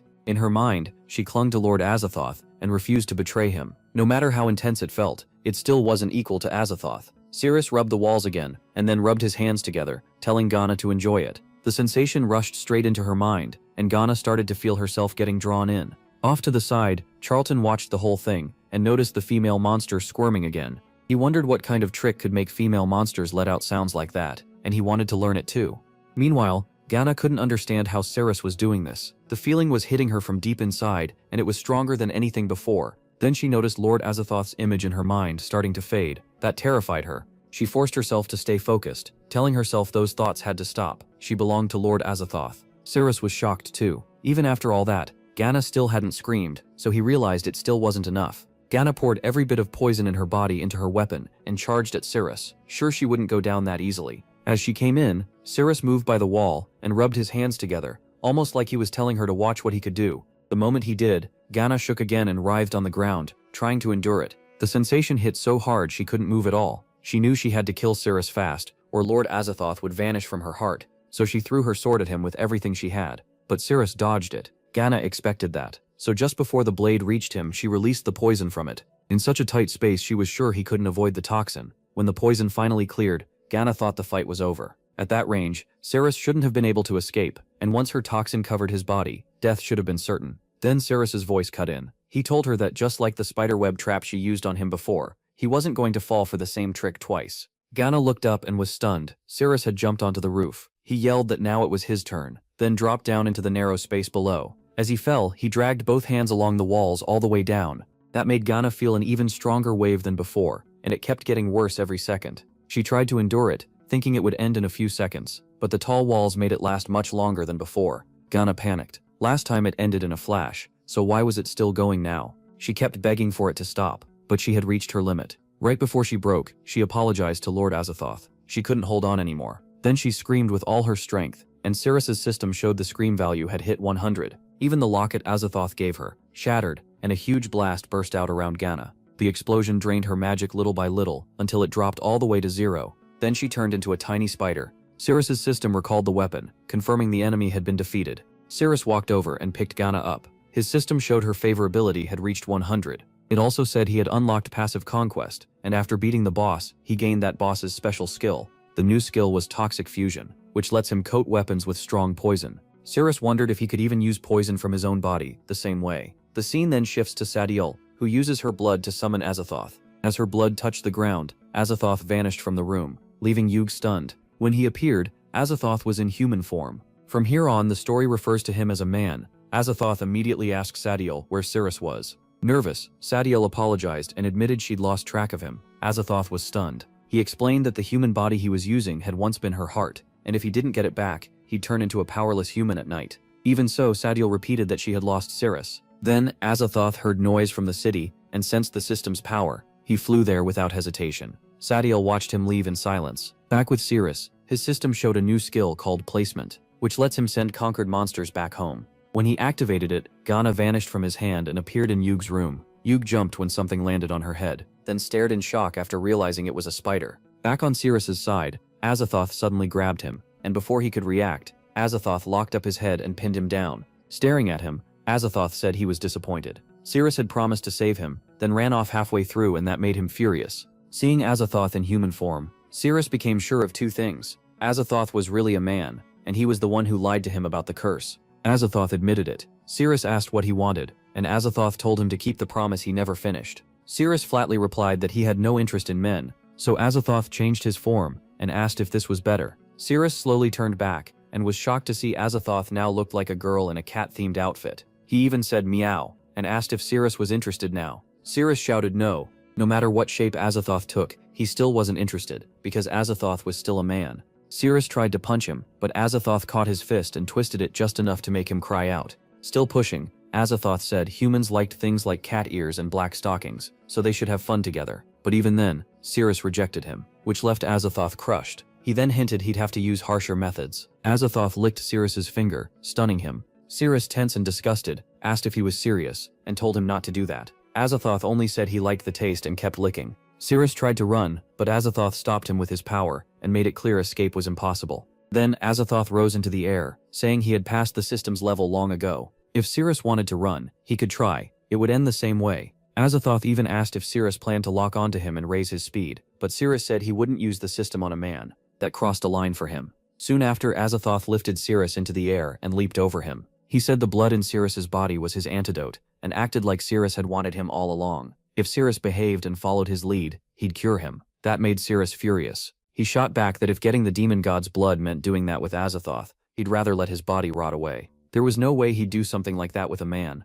Azathoth snapped. He called Cirrus disobedient and said he needed to be punished. Then he threatened to force himself on him, until Cirrus begged for it. Next, Azathoth touched Cirrus's back, trying to pull the system and heart power back to their original owner. But the magic failed, and vanished instead. Confused, Azathoth couldn't understand why it didn't work. Cirrus's system answered that it refused to return, which made all of Azathoth's attacks useless against him. Then, the system asked Cirrus if he wanted to give up half his life for a chance to beat Azathoth. Cirrus snapped back that in this situation, the answer was obviously yes. The system explained that if Cirrus locked onto Azathoth, it would trigger Azathoth's Spear of Oblivion. After that, Azathoth would be fully absorbed into Cirrus, and the poison would be completely removed. In exchange, Cirrus's life dropped to just 50 days. Azathoth was stunned. He couldn't believe the system had truly refused to return to him. Taurus also realized that as long as Azathoth was within 10 meters and in sight, he could lock onto him. But before he could do it, Azathoth used his power, and red smoke swallowed the area around Cirrus. Cirrus was caught off guard. The smoke was so thick he couldn't even keep his eyes open. At that moment, Azathoth sliced his own hand, and the same cut appeared on Satiel's hand. Startled, she tensed up and wondered what was happening. A second later, Azathoth teleported to her. When he arrived, Azathoth was sweating and shaken, realizing he had barely escaped. He was furious that the system had refused to go back to him, and felt betrayed. Satiel, seeing him like that, had no idea what happened. Azathoth also realized the system had probably locked onto his location. Back with Cirrus, he was surprised the system had locked onto Azathoth, but even more shocked that Azathoth had moved that far in an instant. Satiel nervously asked if he was sweating because he had been hurt. Azathoth said no one in the city could injure him. Since she had drunk his blood, their bodies now resonated, so if he got hurt, the damage would pass to her first.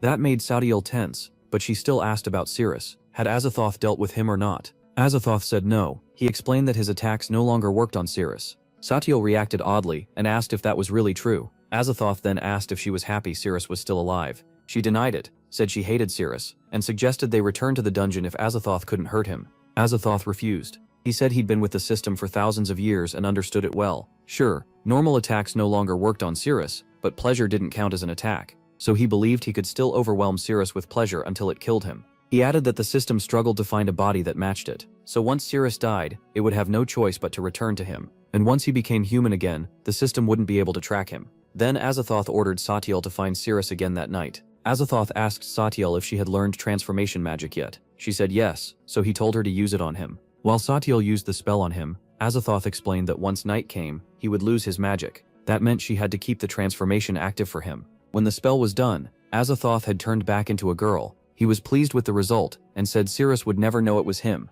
He added that humans love playing hero, so they should let Cirrus save the damsel first. Then he could strike when the time was right. Satyal asked if he could really get rid of Cirrus through pleasure. Azathoth said yes, then asked how she thought he had died. The hint was clear. He had also been brought down that way, and every time he remembered it, along with being cast aside by the system, his anger exploded. He shouted, demanding to know why the system had rejected him, and what made Cirrus so special. Elsewhere, Cirrus kept thinking about the 50 days he had left. If he could find Azathoth before then, he could cure himself and live, so he knew he had to move fast. Then his heart started pounding strangely again. Cirrus realized the poison in his body was flaring up again, and this time it spread to his feet.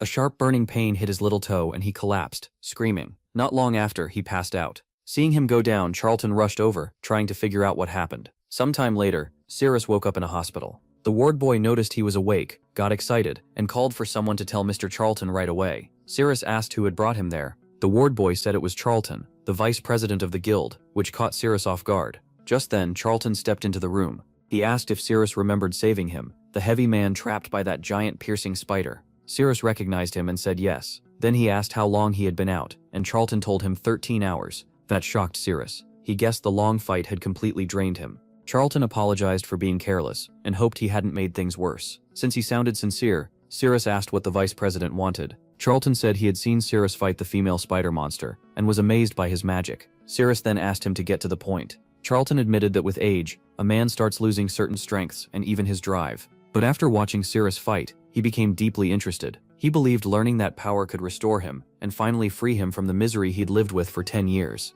Cirrus still didn't get what he meant, so Charlton finally said it clearly. He wanted Cirrus to teach him that magic and accept him as a disciple. That left Cirrus stunned. The vice president of the Adventurers Guild wanted to become his student. He quickly saw the upside. If Charlton became his disciple, he could use the guild's resources to help track down Azathoth. The problem was that this power came from the system, so Cirrus had no idea how he could actually teach it. Even so, Cirrus asked if Charlton could handle a kind of magic that was extremely hard to learn. Charlton said difficulty didn't matter. He had to try. A master could show the path, but the rest depended on the student. He swore he'd do everything he could, even if it cost him his life. Cirrus then told him the magic he saw had to be trained from the fingertips first. At that, Charlton bowed deeply and begged Cirrus to accept him as a disciple. He also asked that this stay secret, since he was still the vice president of the Adventurers Guild. Cirrus agreed, saying he understood. Then Charlton's secretary, Daisy, appeared at the door and said she had something important to report. Charlton told her to come in. She handed him a warrant saying Cirrus had been found guilty of desertion and sentenced to death.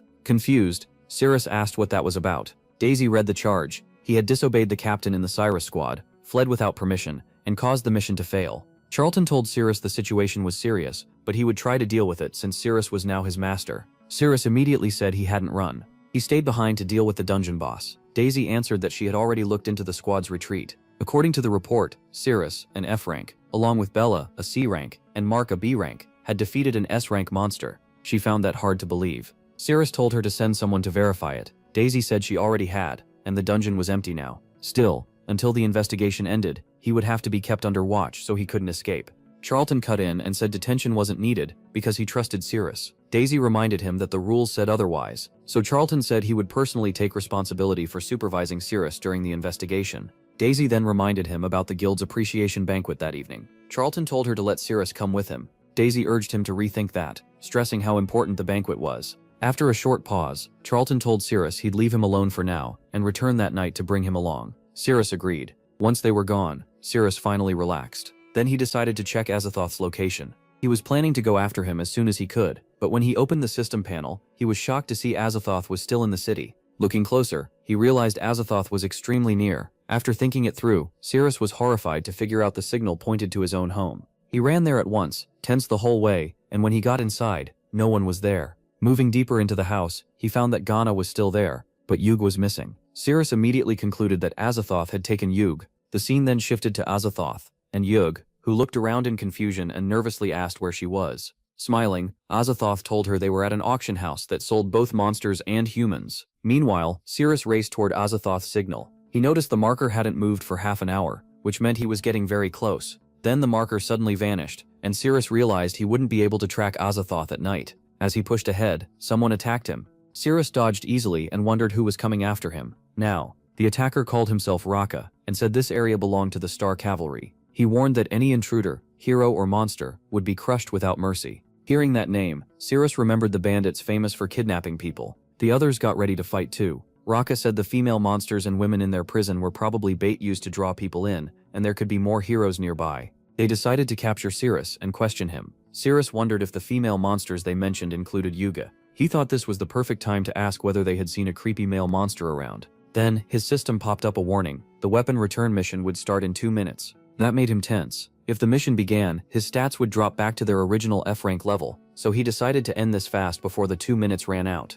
The scene shifted to Yuge, who was struggling to break free from her handcuffs. She couldn't, because they were sealed with restraining magic. She also said that without feeding on a male, her body had grown too weak, and she wondered if she should go back to where her master lived. Azathoth asked why. As a monster, she didn't just return to the dungeon. Yugits answered that as a Linglang lizard, she naturally depended on male essence. She had chosen a stronger man and liked human homes better than monster caves. She also said the wine in the bottle was incredibly tasty. Then both Yugai and Azathoth were startled by an explosion in the floor, and a boy came flying into the room. Cirrus arrived. Relieved he had wrapped things up before the 2-minute limit, he said if they had given him the key earlier, they could have avoided the beating. Right then, his system gave him the weapon return mission. Slap someone's butt 10 times, until they made a sound. He had 60 minutes. Hearing that, Cirrus nervously went to the person he had knocked down and asked if he could still scream. Too late, the boy had already passed out. Cirrus realized he had hit him too hard. Azathoth then called out asking Cirrus to save them. Cirrus hesitated. They were out on the edge of town, where monsters could show up at any moment, and without the system's power, that was dangerous. So he decided to clear the mission first. He unlocked Yuga's handcuffs and smacked her butt, making her cry out. In a teasing voice, she asked what he was doing. Cirrus said that if they wanted to get out safely, he had to spank her, so she needed to cooperate and not fight him. Azathoth smiled to himself, thinking Cirrus really was a creep. For someone like that, a little flirting should be enough to hook him. He couldn't believe Cirrus had made up such a ridiculous excuse just to grope someone. Still in his girl form, Azathoth asked Cirrus to free him too. He promised that if Cirrus saved him, he wouldn't mind being spanked, and would even give himself to him. Cirrus agreed, but the second he unlocked the handcuffs, Azathoth leaped at him and clung to him, crying. He claimed he had been violently kidnapped and dragged there. He said he was terrified because they planned to sell him to goblins, then added that now Cirrus had rescued him. He belonged to him. The moment those words left his mouth, Cirrus smacked Azathoth's butt, but no sound came out. Tense, Cirrus asked why he wasn't screaming. Azathoth leans in and oddly enough asks Cirrus to do it one more time. He wants to refuse, but his system pops up first because Azathoth didn't make a sound. He's been frozen for 5 minutes. A second later, Cirrus drops to the floor, completely stiff. Yug crawls over, lifts his head and says she's in bad shape. She needs his blood and body essence right away, or she might die. But Cirrus can't do anything.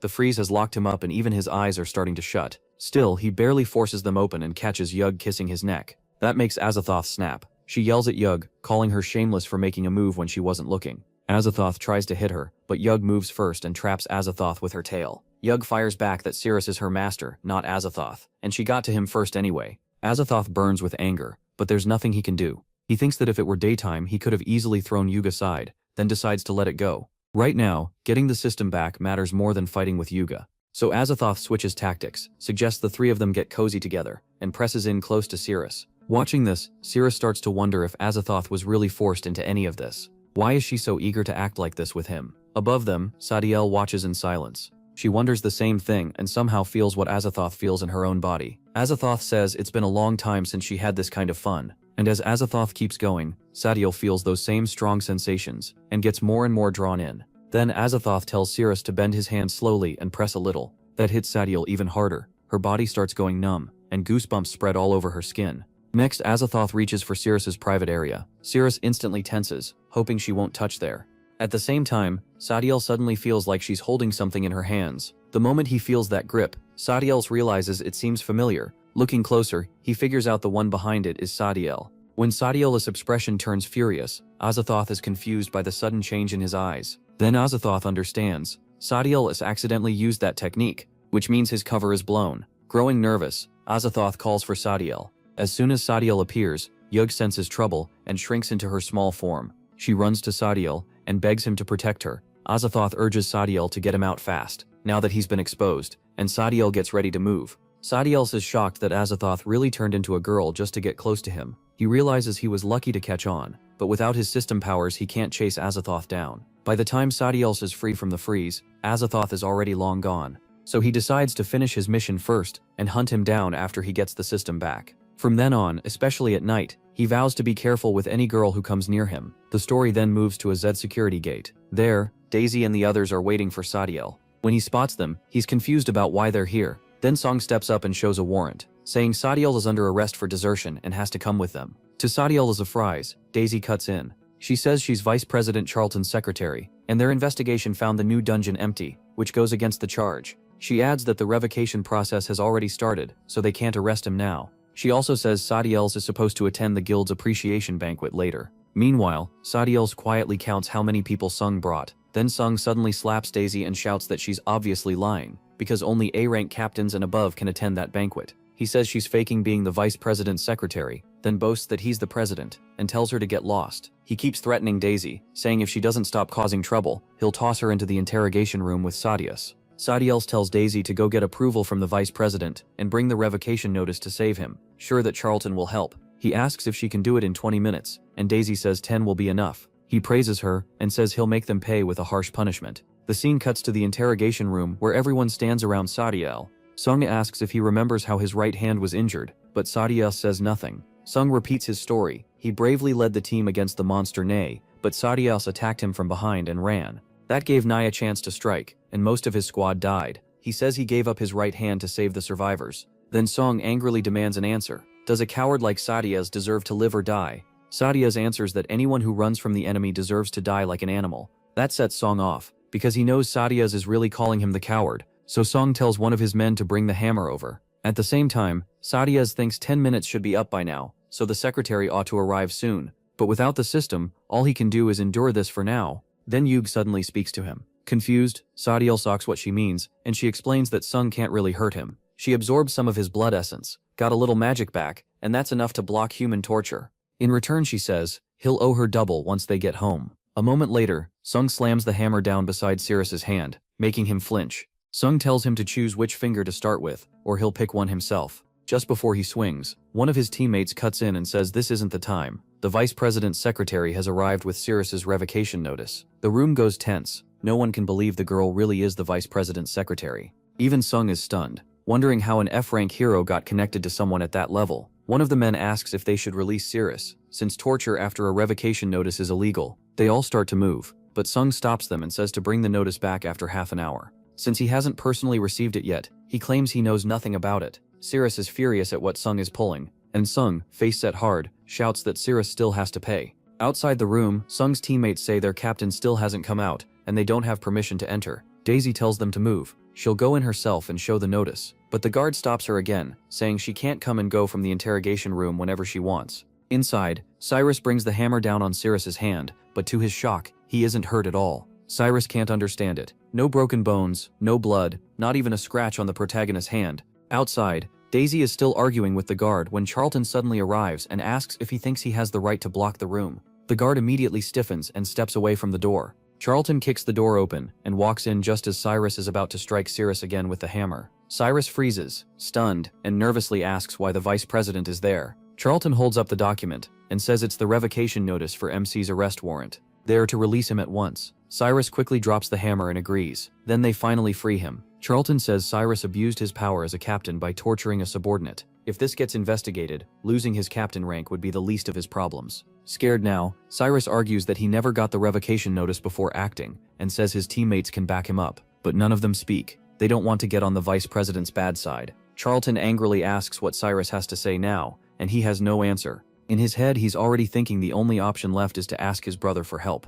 Then Cyrus stands and says he can testify that Cyrus really hadn't seen the revocation notice. He adds that he won't pursue the arrest itself, but Cyrus and the others need to bow and apologize to the secretary. Daisy just stares, confused about what the protagonist is doing. A few minutes later, everyone from the Crusade squad is bent over in front of Daisy. MC stands there with a stick, and they all apologize. Then Cyrus snaps that they dared treat such a pretty secretary so badly and starts smacking all of them on the butt with the stick. As the room fills with yells, Daisy blushes and smiles, thinking about him. They cry out that they were wrong and will never do it again. With that, the protagonist's mission is done, and he tells Cyrus the issue with Daisy is settled. Cyrus, tense, asks what he means. MC suddenly grabs Cyrus's hand and says, now it's time to settle things between them. Cyrus nervously reminds him that he said he wouldn't go after the arrest issue. He says this isn't about the arrest. It's about Cyrus smashing his hand with a hammer. As he says it, he squeezes harder. Cyrus starts screaming in pain, begging Ceres to stop, saying sorry over and over and promising he won't do it again. The protagonist simply says okay, then slams Cyrus's hand against his knee and breaks it. That leaves Cyrus's left hand snapped in the middle. His teammates panic and ask if he's okay. MC calmly says that now he's forgiven him. Charlton tells him that Daisy will take him to the banquet because he has to meet an envoy from the Holy See first. Confused, he asks what the Holy See is. Charlton explains, it's a church founded to wipe evil thoughts from the world, and its purification magic can remove any poison from the body. The scene shifts to the guild's appreciation banquet hall, where the Holy See saintess, Mia, has arrived. The moment they see Mia, two boys start talking about how revealing her dress is. A couple of guys whispered that a saintess probably shouldn't dress that way. Mia suddenly stopped and looked right at them. They froze. She had heard every word. Mia said their church exists to remove evil thoughts, and to do that, they first have to understand them. That's why people in the Holy See dress like this. Then she told the boys not to stare at her with filthy eyes. Charlton snapped and ordered the guards to slap them 10 times, and the two quickly begged for forgiveness. Mia stepped in and told him that wasn't needed. She said if those two were getting punished, then almost everyone in the room should be punished too. Everyone except the president. Charlton, surprised, asked what made him different. Mia said his mind was troubled, but his body didn't respond like the others, whose evil thoughts flared up right away. Embarrassed, Charlton said he was just pure-hearted and had self-control. The crowd started whispering that maybe the vice president was actually impotent. Outside the hall, Daisy arrived with Cyrus and told him this was the place. As they headed in, Cyrus asked if the Holy See's purification magic was really that strong. Daisy said yes, it was their special power. She explained that they could heal anything, from missing limbs to sickness and deadly poison. Because heroes face constant danger, guilds from every region had tried to work with them, but all had been turned down. Daisy added that they rarely used that magic, even on people who needed help, because of those people's evil thoughts. That made Cyrus think they might be able to cure his poison, so he knew he had to find them fast. When they entered, Cyrus noticed a crowd gathered around something and asked Daisy what was going on. She said she had no idea. Charlton came over and explained that the saintess was testing who was worthy to cooperate with the Holy See. If someone passed, Zone Z's hero guild could become much stronger. Then Mia pointed to an object and said it was the Holy See's treasure, the sacred evil heart. She explained that once someone entered, the gemstones would show how much evil was in that person's heart. Working with the Holy See depended on having a pure heart, and no hero guild from any other region had passed yet. Everyone started asking what was inside, and how the test worked. Mia simply told them to go in and find out for themselves. Logan, Team 7's captain, stepped up first. He boldly said he'd try since his heart was pure, and he'd never done anything shameful. As Logan approached the test, Mia smiled. Once inside, Logan was shocked to find a catwoman, his biggest weakness. One look at her figure made him flustered. Then she suddenly moved right up to him. Logan stiffened, wondering when she'd gotten so close. She gave a soft meow, and that was enough to hook him. Totally charmed, he blurted out that she looked amazing, and he wanted to pet her. The Catwoman asked what exactly he wanted to play with, and Logan said her beautiful features. Disgusted, she told him to stop. Then she threw him out of the tent. He came flying out, yelling in pain after smacking his chin. The gemstone showed 88% evilness. Even Mia looked shocked. That number made it clear Logan was full of impure thoughts. The others got nervous too. With a number that high, whatever was inside the tent had to be dangerous. Next, Owen, the captain of Team 6, stepped forward and said he'd check it out himself. Sure, he could handle anything in there. But he was kicked out almost right away too. His gemstone reading came out to 92% evil thoughts. After that, one person after another tried and failed, all scoring above 80%. Mia started thinking this was a waste of time. Not one of them had a clean heart, and she doubted anyone would pass. Then Cyrus stepped forward and said it was his turn. Mia felt relieved, thinking he would be the last one. Inside, Cyrus was puzzled to see a Catwoman waiting there. She came closer to him and asked what he wanted to do. Instead of playing along, Cyrus put a hand on her face and pushed her back. He said he didn't like women coming onto him first, but in his head he stayed on guard. There was a good chance this was Azathoth again. Even the Catwoman was stunned, saying he was the first man who had ever rejected her like that. Outside, Mia stared at the gemstone in shock. It showed 0%, the first perfect result she'd ever seen. His heart looked completely calm. Inside, Cyrus still wasn't sure who she really was, so he asked the system to begin checking. The system asked if he wanted to lock onto the target and use Azathoth's Spear of Oblivion. Sirius got tense. He only had one shot, and if he made the wrong move against Azathoth again, he was finished. Meanwhile, the Catwoman was confused. No man had ever pushed her away before. She could tell he was staring right at her, but there were still no evil thoughts in him. If anything, he seemed wary of her. She bit her finger, annoyed that his rejection bothered her even more than men who just covered her up. It felt like he was rejecting her charm itself, so she decided to make his heart race somehow. At the same time, Sirius looked for a chance to confirm whether she had any hostile traits. She suddenly lunged at him, shaking her chest to tempt him, and told him not to look at her so coldly. A warm, soft hug might help them get closer. But when she tried to hug him, Sirius dodged and slipped away. That made her even more frustrated. She rushed him again for another hug, and he sidestepped her once more. When she leaped into the air, hoping he'd feel her softness, he avoided her again. Sirius thought the angle might finally let him check for anything hidden under her clothes. So he moved opposite her to get a better look. As he got closer, his eyes landed on her chest, and he blushed without meaning to. Even so, he kept trying to confirm whether she was dangerous. The Catwoman noticed that even while dodging, Sirius never stopped staring at her chest. After that, both of them paused. She couldn't understand why he still had no evil thoughts. Sirius, meanwhile, was tense because he really couldn't stop looking at her chest. She demanded to know why he stared there, like every other man. His body reacted too, so why was his heart still clean? Why was he so calm? Sirius answered calmly that he was an honest man. He wasn't thinking anything dirty about her body. He said breasts were natural, they give milk and help life grow and survive. Sirius looked at them with nothing but gratitude in his heart. That answer made her blush with happiness. She felt a bright light from Sirius and started believing he truly was that kind of man. At last, she pictured herself as tiny compared to him, realizing the huge gap between them. The Catwoman told Sirius he had passed and could leave.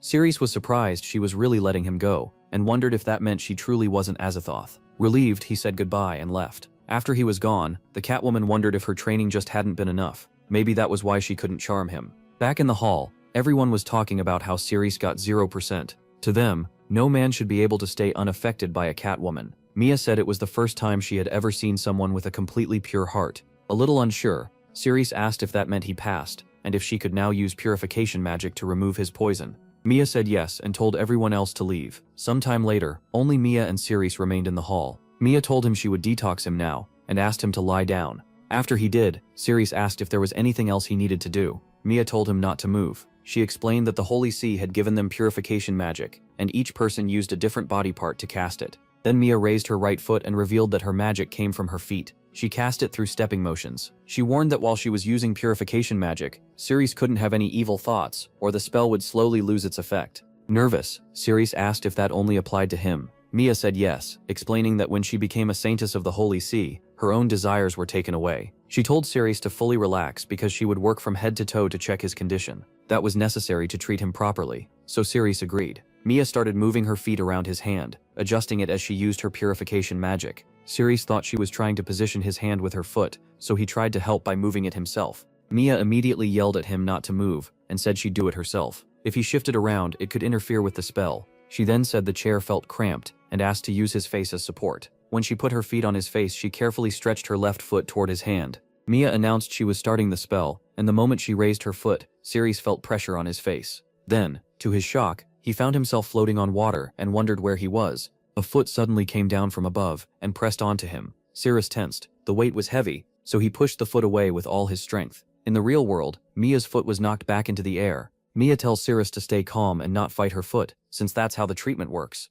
She says her purification magic is sending his mind into the injured part of his body. Once she pulls him out of the water, his finger should heal. Sirius says he's ready. So when her foot came down again, Sirius was ready this time. As it got close, he leaped up and grabbed her toes. Mia says she'll pull him out all at once, but something under the water snags Sirius, and he warns her that he's being tangled up. Mia tells him that's the poison inside his body. Then she tries to pull him up and tells him to hold onto her foot, but he can't get a solid grip, so he thinks about grabbing her dress instead. Mia catches that right away and calls him rude. Even so, Sirius clings to her foot as hard as he can. She keeps dragging him away from the poison roots. Even with her strong pull, Sirius notices it doesn't hurt at all. If anything, it feels oddly nice. Then his little finger suddenly turns hot. The second Mia pulls him out of the water, his little finger is back in the real world. When he opens his eyes, he watches it fully regrow and realizes the spell really worked. Mia then says she can feel another leftover trace and asks him to remove his shoes. Just like before, the missing part of his foot is restored too. Sirius is blown away by how strong purification magic is. After that, Mia says she needs to change her angle now that she's found where the poison is. She puts a chair between his legs and tells him to lie still. They need to work together to remove it. Then she places her foot on his private part since that's where the poison starts. The instant she touches it, Cirrus is hit with sharp pain and wonders if it really exists. In the mental world, Mia pushes him underwater and explains the plan. He'll go down, drag the poison up, and once it surfaces, it will vanish and cleanse his body. Cirrus snaps back that he can't breathe underwater. Mia tells him not to panic, wraps both legs around him and says this will keep boosting his strength so he can force the poison out. A moment later, Cirrus notices he's getting bigger. When he reaches the deep sea floor, he sees red roots spreading out below and asks if those are the poison. Set on finishing this, Cirrus heads for the roots to rip them out. Back in reality, Mia starts feeling strange, and the system shows 1% locked favorability. Somehow Cirrus has made Mia his new target. Now she's starting to fall for him too. So the question is whether she can finish the detox, or if her own bad thoughts will ruin it first. In the end, Cirrus still has to deal with Azathoth if he wants to cure the poison in his body. We jump back in right as the detox is underway, and the system suddenly locks Mia as the target, making her body react in a weird way. At the same time, the poison around Cirrus starts fading. After Mia gets the shield up, she tells him to keep swimming down and break apart the poison inside him. Cirrus dives deeper into this spiritual space, moving toward the poison center. Every tentacle that touches the shield gets destroyed, so he's making steady progress. It looks like he's close to the source, but even after what feels like a long swim, he realizes he hasn't gotten any nearer. He's covered a lot of ground, but the source still feels far away. Mia explains that distance works differently in body consciousness, so something that looks close can actually be very far. Meanwhile, Mia keeps rubbing her feet together to maintain the shield, but she's worried she'll wear herself out. On top of that, a strange pleasure is spreading from her feet. That makes sense. The system is locked, and her favorability has already climbed to 21%. But now things start falling apart. The shield begins to crack, and water starts leaking into the bubble. Cirrus yells for the Saintess. Mia admits her purification magic is getting weaker, and she doesn't know why. Her favorability jumps to 47%, and she says improper thoughts are starting to appear. She hurriedly tells him to stop thinking about her like that, because his body is reacting, and the purification magic will collapse. By now, the whole situation is already slipping out of control, and Cirrus gets wrapped up by the poison again, barely able to breathe. Mia pushes herself harder, trying to restore the shield and hold the magic together. But the strain on her face and her favorability rising to 69% shows she's close to losing it. Soon Cirrus starts to drown, and right before he passes out, he wakes up in the real world. On the floor, he sees the Saintess wearing a strange smile. Her favorability has already reached 87%, and it's obvious the treatment has affected her in a very bad way. She even looks ready to keep going just to maintain the shield, while her mind fills with improper thoughts. Then the favorability rises again, to 91%. Cirrus quickly calls her out, snapping her back to herself. She's shocked to see he already returned to reality, which means the treatment failed. Completely confused, she feels her heart pounding like it might burst. Unsettling thoughts and strange feelings hit her all at once. Convinced those impure thoughts ruin the purification magic, she's overwhelmed with shame and decides to keep everything secret, so the Holy Sea's honor won't be damaged. Then the Saintess says the session is over. Cirrus asks if that means she can't remove the poison after all, but she shakes her head and explains that the Holy See can cure it. It just won't be quick. She says she'll tell him once she finds a way to reach the poison source. Until then, she can still restore damaged limbs. She adds that he can come to the Holy See and ask for her anytime, then finally gives her name as Lilia. With that, she starts to leave. Cirrus is left thinking Azathoth may be the only real answer to his poison after all. Outside, Lilia hides behind a pillar, barely holding herself together as her body reacts wildly, and her urges spiral out of control. In the next scene, Cirrus gets kicked around by his older brother like garbage. The man is furious that his weak little brother failed such a simple job. Cirrus hurriedly explains that the president got involved this time, but his brother cuts him off and says he's done hearing excuses. Then he throws an envelope at Cirrus. When Cirrus asks what it is, he says it's a map to the A-rank dungeon, Shingo. Cirrus points out that Shia's boss is an S-rank monster, and since he's not even A-rank, sending him there is basically telling him to die. His brother reveals the dungeon was almost cleared already by heroes from K. They reported that the boss Shia was badly injured, and now even F-rank heroes could beat it. He secretly blocked that news though, so no one else knows the monster is basically helpless. This is his chance to claim the captain spot. Hearing that, Cyrus lights up and promises he'll handle it. But he's celebrating too early, because Shia is already being healed by Azathoth. Azathoth feeds the monster his own blood, and Shia recovers completely. It rises from the rubble like an enraged beast. After barely surviving, the monster lets out a deep breath. It quickly thanks Azathoth for saving it again, and swears to repay him no matter what. Azathoth gives a simple order: kill one human for him. Of course, that target is Cirrus, who is also searching for this mysterious figure. Later, the excited vice president praises Cirrus for what he's done for the guild. He says their Z area is now working with the Holy See, making them much stronger, and tells Cirrus to ask if he wants anything. Cirrus doesn't hesitate. He wants the captain position so he can choose which dungeon to enter. The vice president agrees right away. Cyrus says he'll go home, get ready, and leave the city by noon. With only 49 days left to live, he can't waste time. The vice president asks why he's in such a rush, since the guild is already short-handed, and promoting a new captain might take longer than that. Then the secretary steps in to help. She says she knows the process, and can finish it before noon.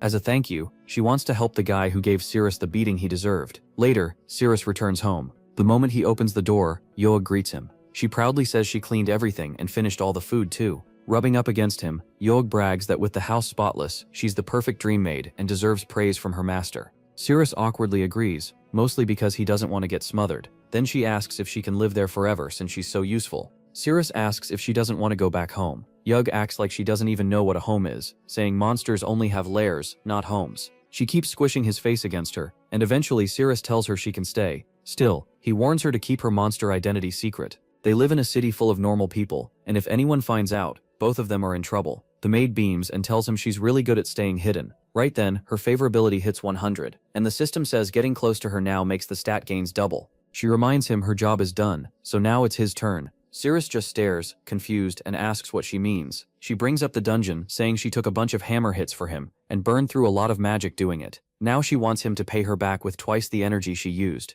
Cyrus is fine with that, since sleeping with her will also double her strength. With the trip ahead, that's a pretty good deal for both of them. Next, the secretary is driving over, excited to reach Cyrus's home and hand him his promotion notice. At the same time, Cyrus is having his clothes ripped off by his strong maid, while she runs her hands over his bare body. She gushes about how amazing his body feels. Then she leans in even closer, and when she opens her mouth, she starts squeezing him hard enough to make him groan in pain, or maybe pleasure. The system starts flooding him with notices about all the stat boosts he's getting. Meanwhile, the maid feels power rushing through her and gets even more fired up. She keeps squeezing, and when he lets out a loud cry, her grip loosens right away, and she says sorry for getting carried away. Then the doorbell suddenly rings. Cyrus figures it has to be the secretary bringing his promotion papers. He quickly tells the maid to hide. After she's out of view, he opens the door and sees the secretary there. He says he just got out of the shower, so she shouldn't mind him being shirtless. Just like he expected, she tells him he's been promoted to captain and gives him the ID card and notice. He thanks her and takes the papers. She also offers some fruit she brought,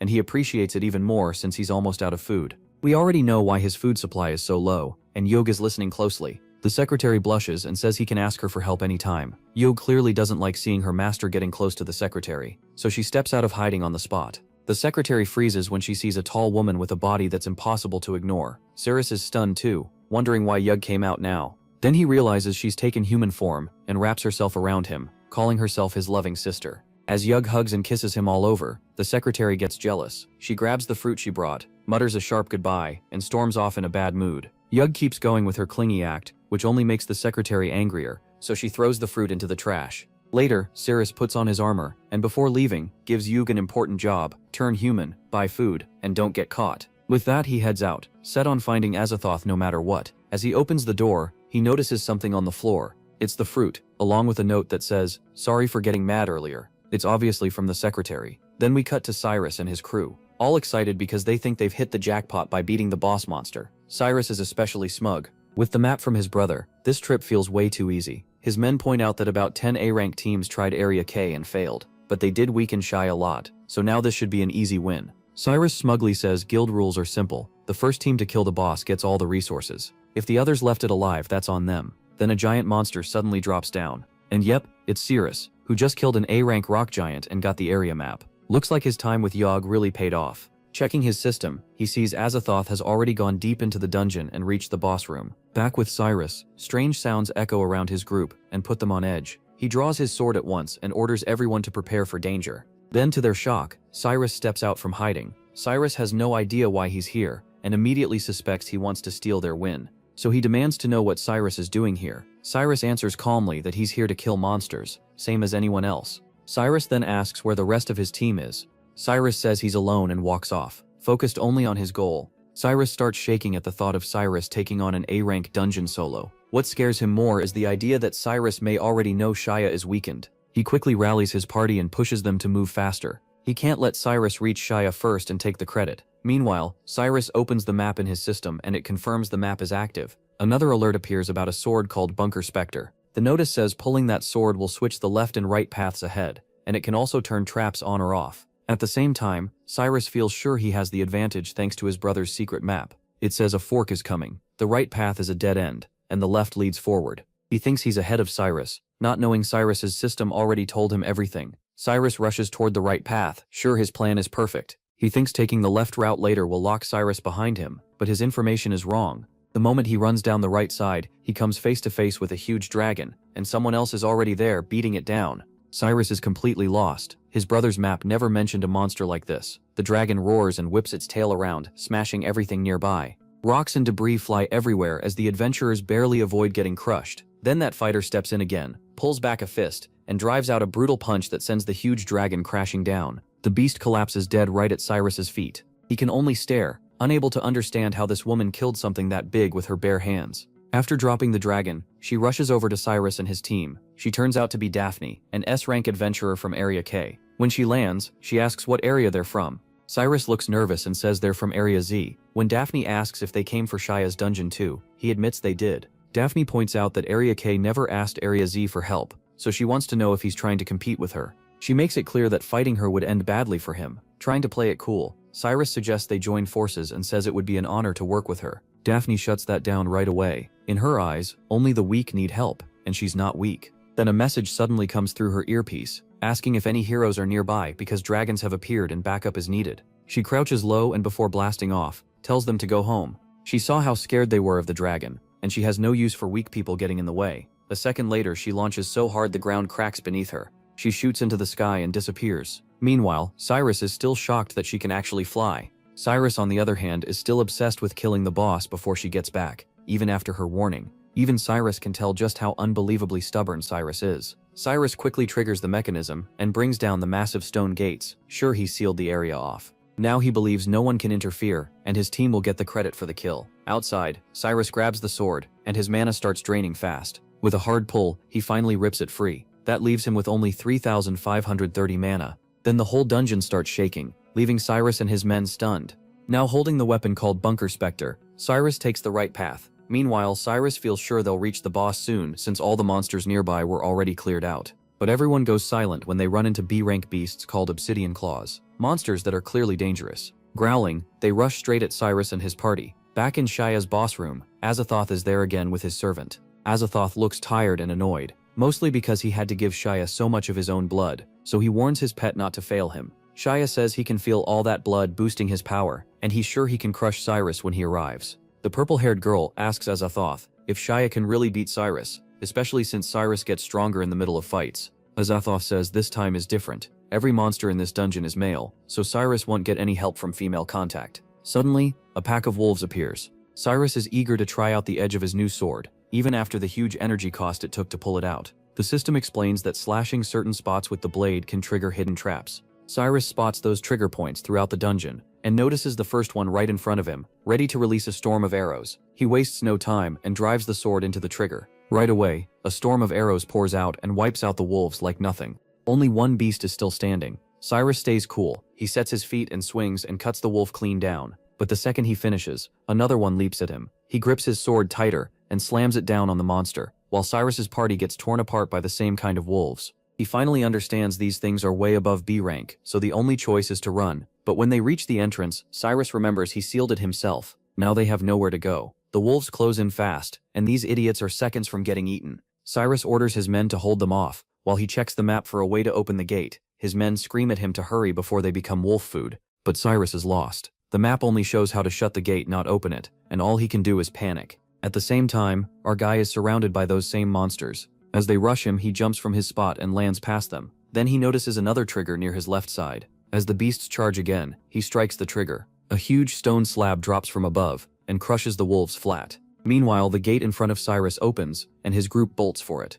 The monsters keep chasing them, and one even bites onto Cyrus's leg, nearly finishing him off. At that exact moment, our guy yanks his sword free from the trigger. The stone slab starts rising again, and the route Cyrus was using shuts once more. As the slab moves, it smashes the wolf on his leg. That finally frees him from its jaws. After killing the last few monsters, our guy admits this sword is pretty useful. Then the system tells him to turn right, and he keeps going, leaving dead monsters behind. Cyrus barely survives, but he still won't quit. What scares him most is Cyrus getting to Shaya first. If he comes back without killing the boss, his brother will make him pay. especially after giving him the map. Then he notices the monsters here are already dead, and the path matches the map exactly. It's enough to tell him he's finally on the right route. He fumes, thinking his brother gave him a bad map, even though the paths changed after our guy pulled the sword.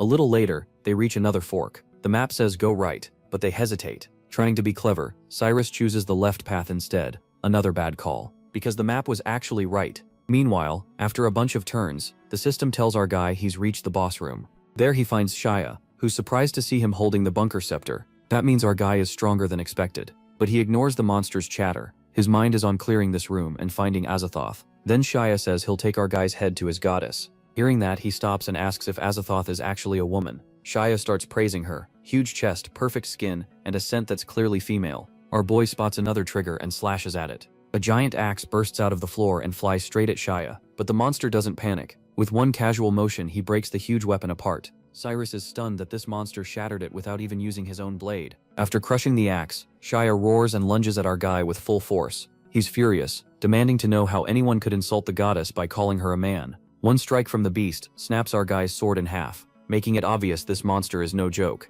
Still, our guy doesn't panic. He says now it's his turn. He uses swift body slash and moves so fast he disappears, then shows up behind Shia to hit him from the rear. But Shia is no pushover. In an instant, the attack gets blocked like it was nothing. Then we see why it wasn't Shia turning around, but a clone that appeared in front of our guy and stopped the strike with its giant blade. The clone instantly hurls that massive sword at him, so hard the floor cracks under his feet. Shia brags that Goddess Azathoth boosted his power so much that killing our guy will be easy, and he's not wrong. Our guy is already struggling under that crushing blade. While he's locked in place, the other clone swings at him too. Before that hit can split him in half, he kicks off the ground and breaks the clash. Even so, the blade clips his foot and sends him flying into a wall, hard enough to crack it. The two monsters just laugh at him. He's still alive, but now he's seriously wondering if he can beat Xiaobei with that clone in the way. Elsewhere, Cyrus and his team are getting crushed by a giant stone knight. Just as whiny Cyrus is about to get smashed under the thing's huge foot, something slams into its head and blows it apart. It's the same woman from before. She asks Cyrus if he's the one who called for help. Cyrus is so shaken he can't even answer, so she asks him one more time. Terrified, Cyrus blurts out that yes, he called because he was about to die.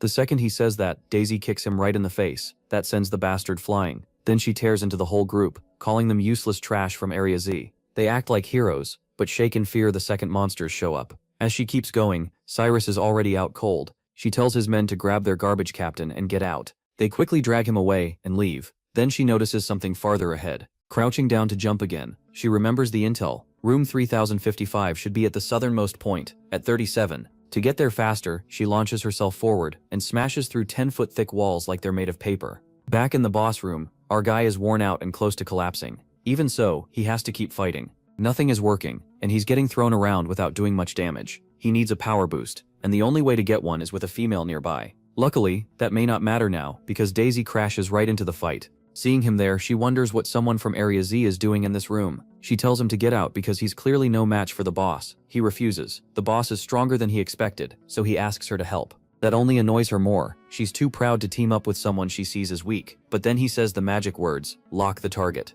Daisy is still acting bossy, but those words start affecting her mind. Even though she wants to kill him, she slowly moves closer. Before long, they end up kissing hard. That gives him the boost he needed, and the favorability jumps to 77. The moment Daisy realizes what she's done, she pulls back in shock, totally confused by herself. Then she starts yelling again, saying he stole her first kiss and she won't forgive him. At the same time, the monster swings at Cirrus. With his new power, Cirrus avoids the attacks with ease. Then he jumps in and slashes at the monster, cutting across its throat. Even the monster can tell Cirrus got stronger. Daisy is still trying to understand why she kissed him, and feels torn about it. She's shocked, but she also liked it, and the warmth still lingers on her lips. That pushes the favorability up to 85. Suddenly the monster turns and swings at Daisy. Cirrus warns her to stop spacing out, and before the strike lands he shoves her away. The blow smashes the wall above them, and Daisy's armor takes the hit too. Her chest starts slipping out of the broken armor, leaving her completely embarrassed. Cirrus warns her. She almost got cut down and tells her to stay sharp.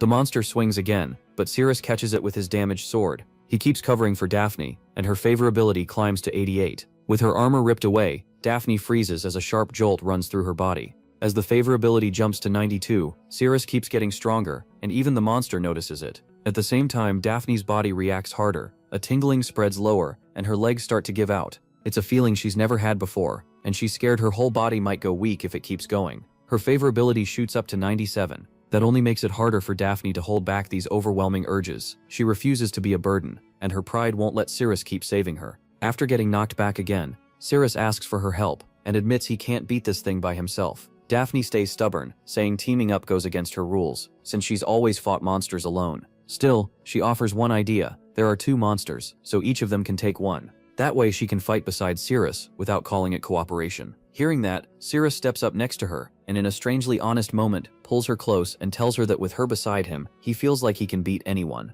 Daphne is breathing hard as that tingling comes back. Her favorability hits 99, and she struggles to stay focused while this new urge to fight with Cirrus keeps pulling at her. Elsewhere, Azathoth is in terrible shape, throwing up and complaining that his body is giving out. His servant panics and asks if Shia still hasn't finished off the human. Back with Daphne, she can't understand why she wants to work with Cirrus so badly. She used to do everything alone, but now she feels a strong pull to fight by his side and maybe even hold him. At the same time, Azathoth gives Sadiel a red pill, saying he can't wait any longer for Shia to kill Cirrus. He explains the pill holds his blood spirit and tells her to give it to Shia. Once Shia swallows it, Azathoth can take over his body and powers. With Shia's cloning skill, he thinks he can fool the system's mark. The body will only hold his power for a few seconds, but in that short time, he plans to forcefully take back his heart, no matter the risk. Sadiel looks at the pill sadly, wondering if Cirrus is going to die here. That sets Azathoth off, and he demands to know why she cares about some human. Sadiel quickly says she doesn't care at all. Humans only disgust her. Back in the fight, Cirrus is still trading blows with the crazed monster. His sword is nearly destroyed, and several ribs are already cracked. Just when he's about to get hit again, Daphne jumps in and saves him. She knocks the monster's blade aside with her bare hand. Cirrus is thankful, but he also notices her pressing against him before he can think any more about it. The monster then blasts them away, and Cirrus ends up trapped under Daphne's chest. That sets off those strange feelings in Daphne again, and as her reaction grows stronger, Cirrus gets another boost to his defenses right when he needs it. The monster starts preparing its strongest move yet, planning to crush both of them at once. Cirrus gets a nosebleed, overwhelmed by how soft she is. Daphne worries she hurt him with her weight, so she quickly gets off and apologizes. The monster finishes charging a massive energy ball and fires it straight at them. The blast burns through everything ahead of it, tearing through the walls and leaving a giant hole behind. The 2 clone monsters grin, sure they just wiped the heroes out. But they were wrong. Daphne stops the huge energy ball with one hand. The impact destroys the rest of her armor. She turns and asks if he's alright. Cirrus says he'll live, though a few ribs are broken.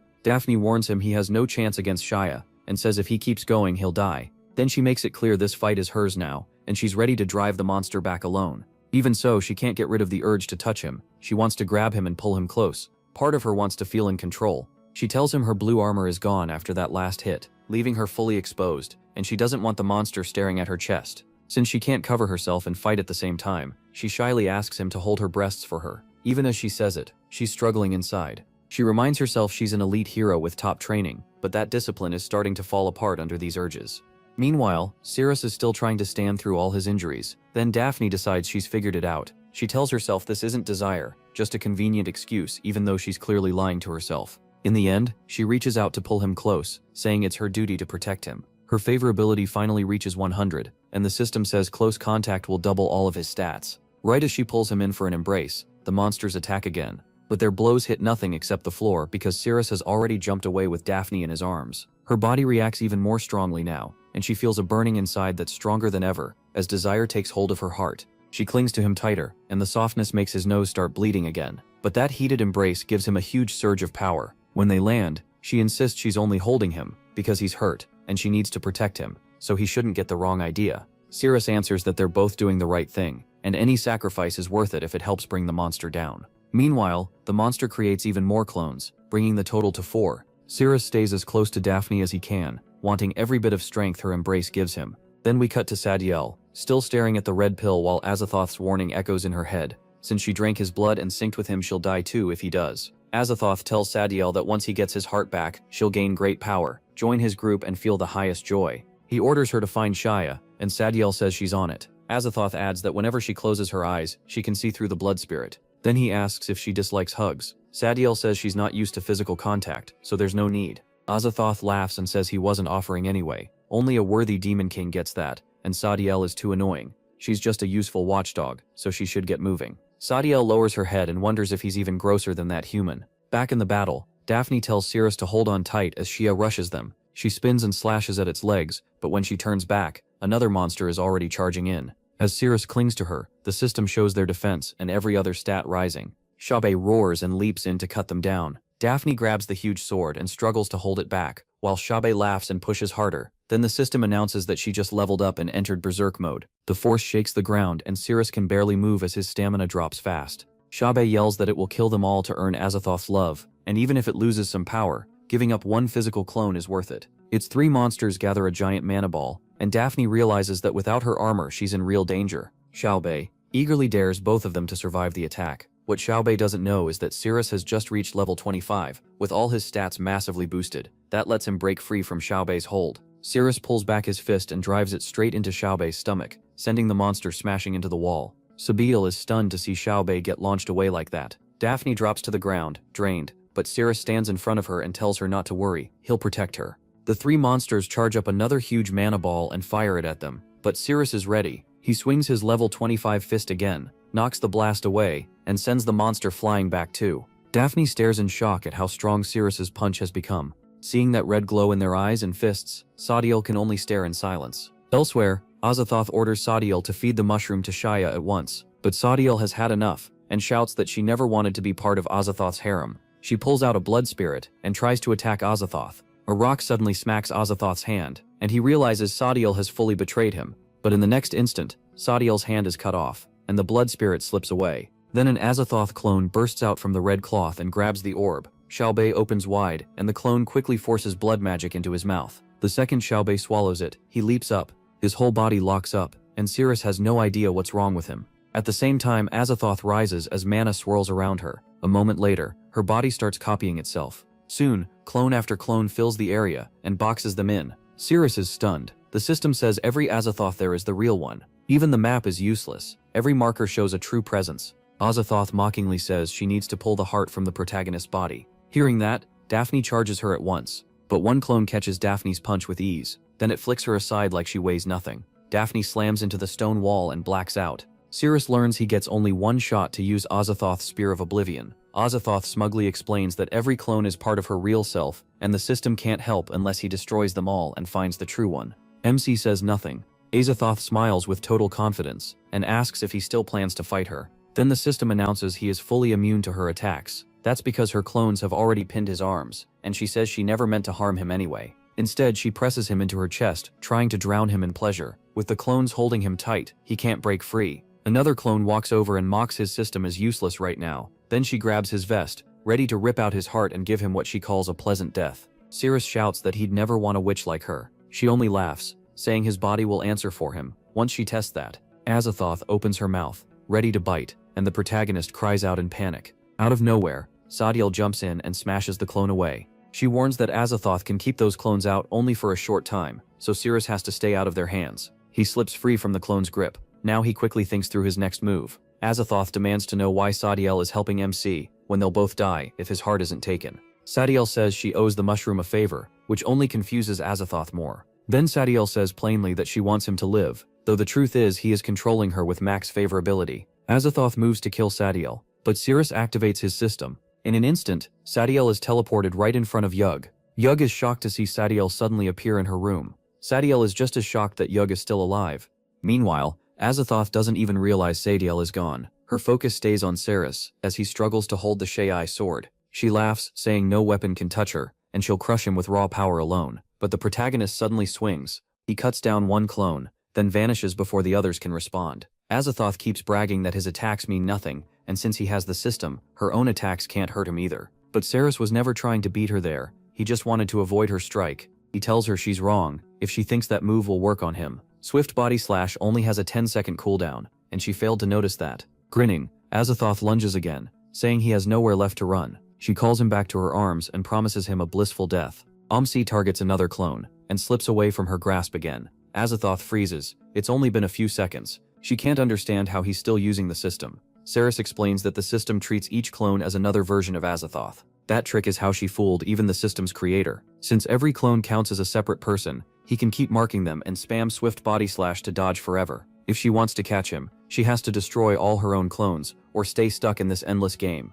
And that's bad news for her, because she's the one running out of time. Azathoth goes still as that sinks in. For a moment, she thinks about fleeing and finding another body. But as the god of monsters, she can't accept the shame of running from a weak human. Even so, she knows the fight is turning against her. If this keeps up, he will beat her sooner or later, so she decides to use everything she has. A bright beam shoots up to the ceiling, and Saris watches closely, unsure if she's trying to escape. Then all of her clones turn pink. Using the protagonist's cloning power, she breaks her body into countless tiny pieces. Those fragments gather, then burst out into the air. Saris stares in shock. Azathoth just destroyed herself. Before she vanishes, she unlocks new waifu spirits and grants them blood spirit power. She orders them to kill any human who comes after the fragments, then rebuild her in the end. And just like that, Azathoth is gone. The system gives Saris a new quest: gather her fragments to slow the poison. He only has 48 days left to live. Then a sheep's head suddenly drops in front of him.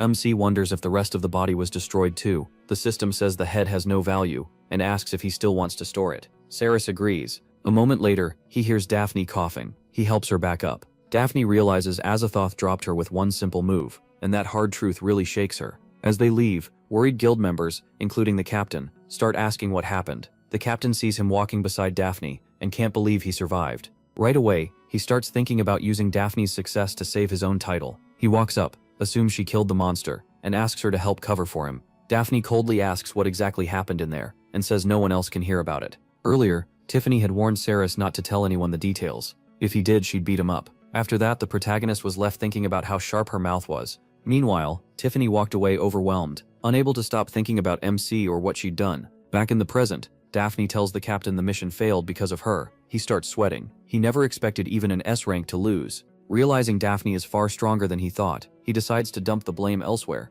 and Ceres can feel trouble coming. The captain points at him, claiming he held Daphne back and caused the mission to fail. Daphne instantly slaps him flat to the ground. After that, she tells the protagonist she's fine and doesn't need help getting back. Later in the conference hall, they discuss the failed mission. The panel asks the captain if he understands how serious this is, but he tries blaming Ceres again.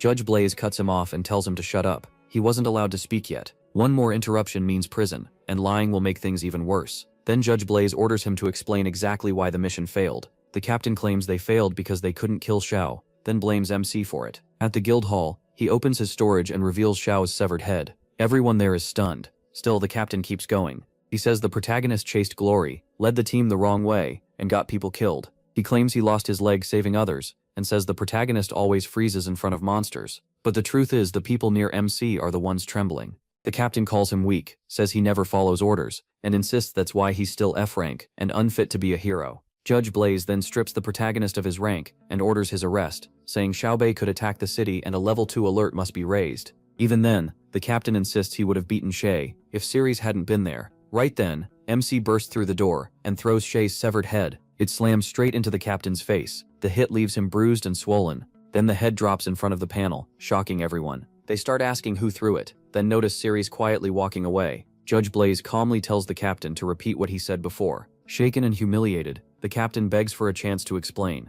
Later, as he heads down the stairs, Liu approaches and says the high priest wants to see him. She adds that they may have found a cure for his poison, so he needs to come now. At Banlier's manor, Daphne trains hard, but her thoughts keep drifting back to Ceres. She hits the punching bag so hard it bursts. Even that doesn't calm her racing mind. Daisy teases her for needing help from an F-rank hero after coming back from the dungeon. She reminds Daphne that she always bragged about doing everything alone. Daphne snaps back, asking who let Daisy in and telling her to leave. Daisy just calls her a grumpy big sister and jokes that all that anger will ruin her skin. Then Daisy pushes more, asking how Ceres managed to break through Daphne's walls. Daphne tells her to stop sticking her nose in. Daisy says she rushed over as soon as she heard Daphne failed the mission. Then she adds that while most people grow their minds too, all Daphne seems to have grown is muscle. Daphne fires back that she's not so sure about Daisy's brains either, and it's obvious her body didn't develop much. Daisy goes silent for a second, before yelling for Logan to handle her, but Logan politely refuses, saying he can't hurt an older sister.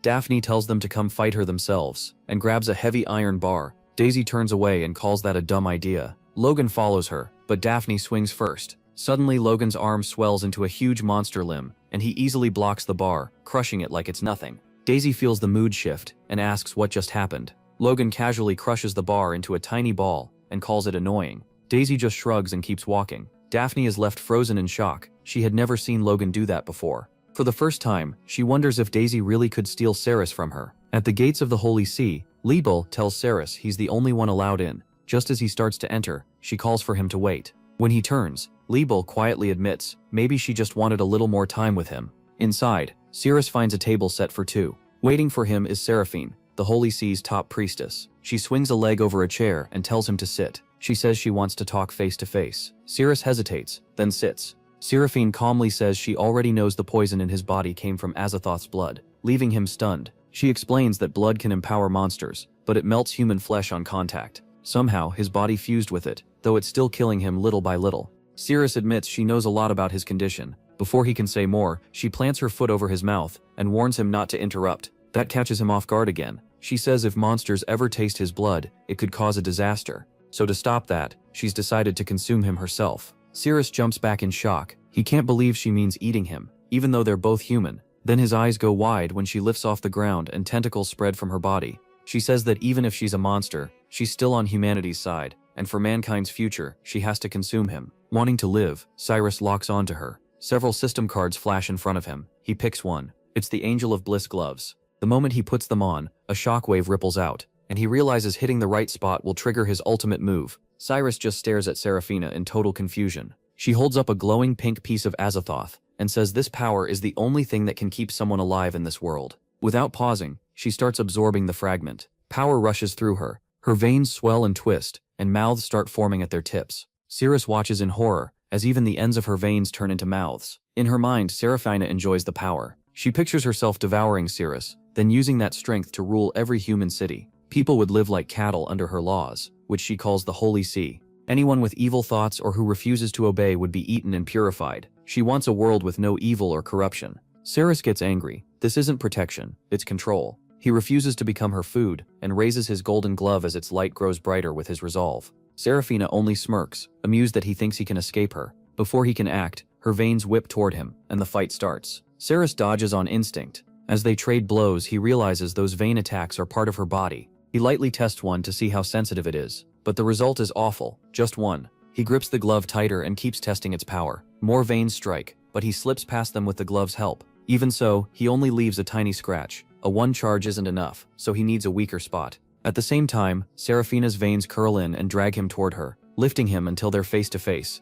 She studies him coldly, deciding where to start eating. Then she notices blood running from his shoulder. She leans in and drinks it. The feeling makes Seraphina sick, and it shows all over his face. She smiles to herself, thinking his blood tastes strong, anti-toxic, and close to Azathoth's. No monster could resist it. His blood makes her veins swell even more. Furious that she's getting stronger, Cirrus knows he has to break free fast. While she's busy drinking, he slowly reaches out. His hand brushes her chest, and the sensitivity reads 15.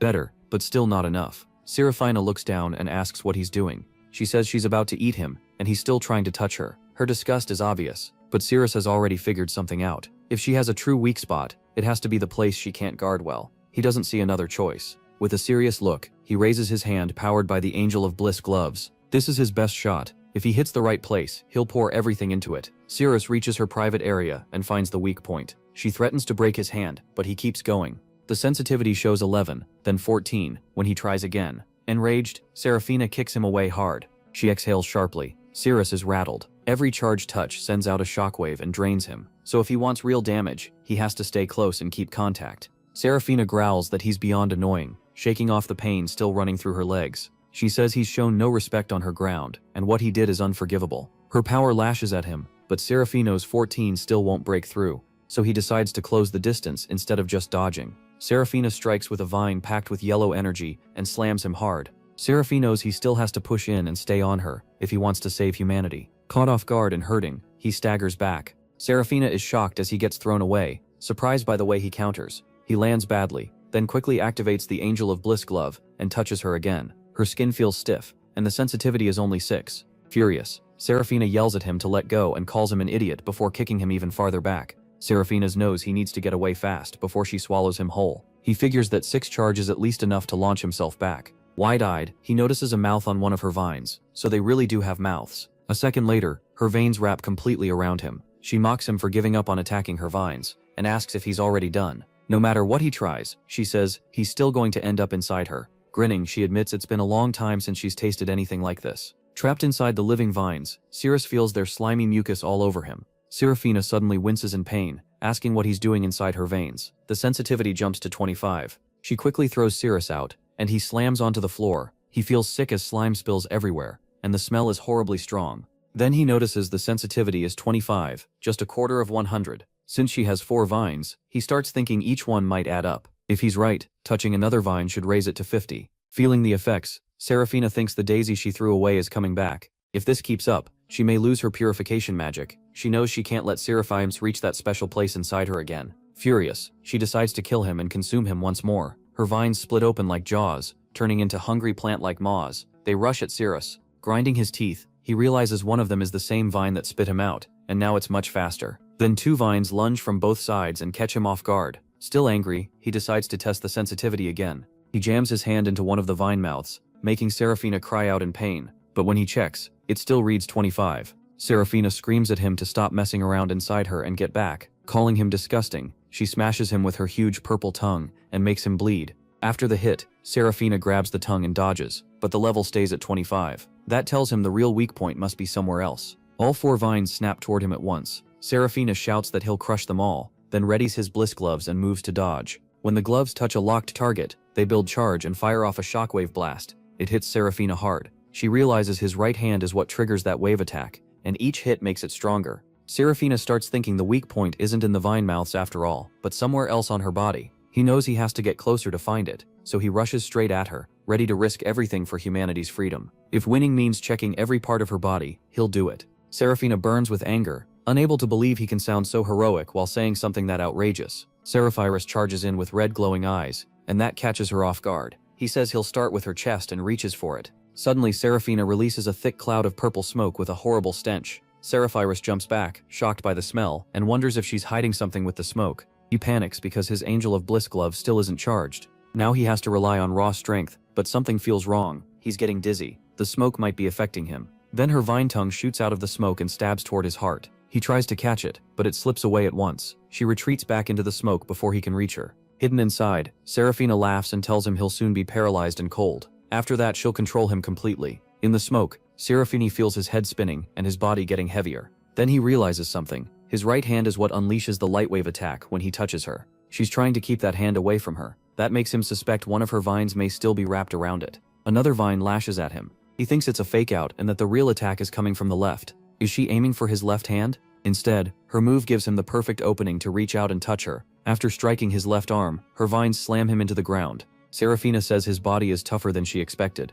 She thought that bite would be enough to ruin his left arm, and after breathing so much of her poison gas, he should be close to dropping already. Inside the foul purple smoke, Cirrus coughs while her vines keep attacking and biting him. With a cruel grin, Seraphina says she'll rip off his left arm, swallow it slowly, and savor every drop of his blood. Her vines keep gnawing at his left arm, until it starts bleeding badly. Cirrus then reveals the shockwaves come from his gloves, not from his right hand. So he quickly makes up his mind and shoves his hand into Seraphina's vine, making her cry out in pain. The pain level jumps to about 25%. A moment later, he yanks his hand free, and a burst of yellow energy fires out. As Cirrus charges his bliss gloves, he rushes Seraphina for another strike, still thrown off by how strange her body is. She looks mostly human outside, but inside she's something else entirely. He reaches for her chest, searching for a hidden weak point. From what he knows, creatures like her often hide nerve-heavy spots in odd places. The second he touches her chest, he realizes the sensitivity there is 38. Seraphina quickly throws up a hand to stop him, realizing he's getting dangerously close to her neck. Enraged, she snaps at him to back off and slams him with a hard kick. That blow sends Cirrus crashing down. He's shocked her chest only scored 36% sensitivity. Then his body fires back on its own with a bright burst of light. A huge yellow blast erupts, and Seraphina catches the threat at the last second, steadying herself and dodging the blast. The impact rattles the ground and throws debris everywhere, proving how powerful the hit was. Far away, someone in California notices the disturbance and starts wondering if there's a fight going on inside. Cirrus just sits there with his head in his hand, completely worn out. The pink smoke is finally gone, and his head is clearing too. Seraphina laughs, saying his attack barely scratched her. She even claims his blood made her defenses stronger. Cirrus realizes that even at 36% sensitivity, he still hasn't reached her true body. He needs her weak spot now. If she drains much more blood, he's finished. He runs through every place he hasn't checked yet, trying to figure out where her real sensitive point is. Then he remembers something odd. During her last attack, she targeted his foot. Going for his neck would have made way more sense. A memory flashes back, her scream, her hand in his hair, and their first meeting. Back then too, she chose his foot instead of covering his mouth. That makes him suspect her hand is her real weak point. As if she knows what he's thinking, Serafina wraps herself in vines and says she won't let him near her again. She tells him to stay still and let her drink his blood. Right then, another girl appears and asks if Serafina truly plans to drain Cirrus. Calling her High Priestess Serafina, she questions what she's doing. Serafina is stunned to see Lilia. She demands to know why she's still here and orders her to stay out of it. Lilia reminds her of their deal. If detox failed, Serafina was only supposed to seal Cirrus inside the Holy Seal. Letting him die was never allowed. Under Holy Seal law, a Sanctus cannot harm any living being. Even sealed away, Cirrus could still escape someday. Serafina argues that eating him is the safest choice. She brushes off the rules and says if Liu eats Cirrus, she'll gain enough power to control everyone under the Holy Seal. Then Serafina could rise higher, and Liu could become the next High Priestess, as long as she stays quiet. But Liu refuses. She says she'll report everything to the Holy Seal, and tries to take Cirrus with her. That pushes Serafina over the edge. Calling Liu stubborn, she decides to kill them both, and sends her vines at her. Cirrus jumps in front of Liu and shoves her out of the way. The vines meant for Liu slam into Cirrus instead. When he touches them, the sensitivity reads 32%. He fires a light wave blast right away, but Serafina can tell he's slowing down, and his body is near its limit. A brutal hit to the stomach sends Cirrus to the ground. He props himself up with one arm, groaning. Then he realizes the blow damaged his insides, and the pain is almost too much to bear. Liu drops beside him and presses her foot to the wound, using purification magic. She says it'll slow the bleeding, wake up his nerves, keep him conscious, and ease the pain. Cirrus feels it working, and begs for more, but she refuses. She explains it's only an emergency spell, like a caffeine boost. Too much, and his body will go numb like anesthesia. Then he won't be able to do anything. Serafina attacks again with her vines. They grab Liu, and Serafina warns that she doesn't want to kill her. She offers one last chance to walk away quietly, saying Cirrus isn't worth risking her life for. Liu doesn't hesitate. Cirrus isn't just anyone, he's her patient. By Holy Seal law, once you choose to help someone, you protect them to the very end. Serafina looks at Liu trapped in the vines, and says she'll make Cirrus fall right in front of her. At the same time, Cirrus keeps dodging and notices the sensitivity level is only 2. Then Serafina suddenly grows dizzy, and the vines chasing Cirrus pull back. Seeing her open, Cirrus makes his move. He unleashes a massive lightwave blast at her, and grabs both her hands tight. At once, the sensitivity shoots to the maximum, and the display shows her weak spot has unlocked the ultimate move. When Cirrus seizes Serafina's hands, she struggles and screams that they belong to Lord Azathar. She tries to pull free, but his grip is too strong, and she feels pain as her hands swell, with vines bulging under the skin. Cirrus watches them start to change, and Serafina realizes that as a Galea carnivorous plant, all her sensitive nerves are in her hands. The pain hits her like a shock, and she drops, begging Cirrus to let go. He doesn't, and the vines around them start releasing impurities. Watching closely, Liu realizes the High Priestess's body is packed with toxins. Cirrus is purifying Serafina from the inside. Serafina mutates into a monster, and swears she'll rip out Cirrus's heart. Terrified, Cirrus tries to move but finds his hands paralyzed, and he suspects Liu's magic caused it. Furious, Serafina insists eating Cirrus is the only way to save humanity. Cirrus refuses and releases a massive shockwave. The power from his bliss gloves is so huge, it blows apart the whole building, and even strikes Liu, who stares in shock at the magic he just used. Clutching his face, Cirrus mutters that the recoil was so strong it cracked his teeth. Then Cirrus and Liu watch as Serafina changes back into her original form, a giant carnivorous plant.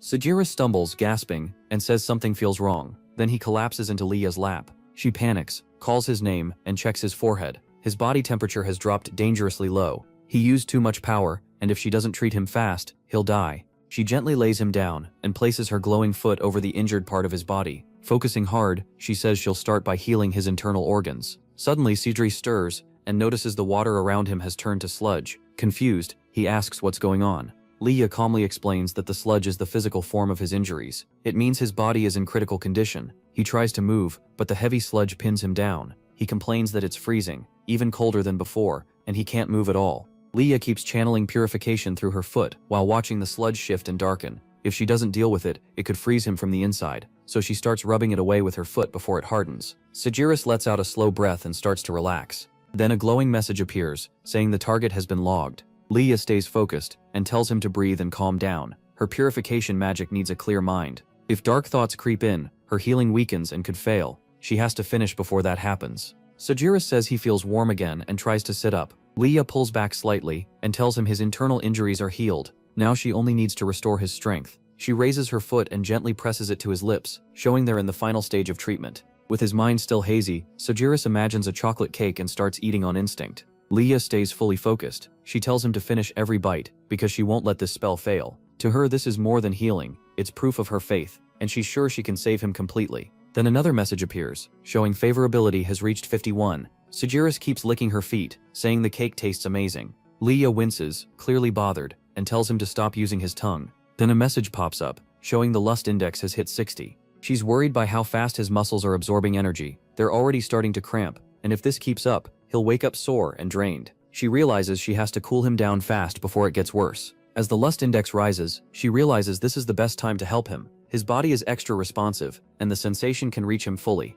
When she steps closer, Sagiris flinches and says no. Leah keeps telling him not to fight it, saying it's a key part of the treatment, and uses her other foot. The lust index keeps climbing, and she starts to feel uneasy. She realizes her purification magic is starting to weaken, so she reminds herself to stay calm and push away dark thoughts. Sagiris suddenly says he still hurts a little, and asks Leah to hold him. Blushing hard, Leah tells him to hurry and finish because she can't keep this up much longer, and the lust index climbs again. Sagiris keeps licking her foot. Leah lets out a nervous laugh and says he's really using his tongue now, and it tickles. Then she realizes she can't keep thinking about that, so she forces her mind onto the church's teaching: cleanse desire, reject lust, and stay balanced. By holding to those words, she pushes the bad thoughts away and keeps herself pure. Because of that, the lust index starts to fall. Once Cirrus finishes, Leo pulls her feet back and tells him the treatment is done, though the magic is still working and bringing the lust index down to 67. Cirrus stands and asks if it's really over. Leo says yes. A rush of power hits her,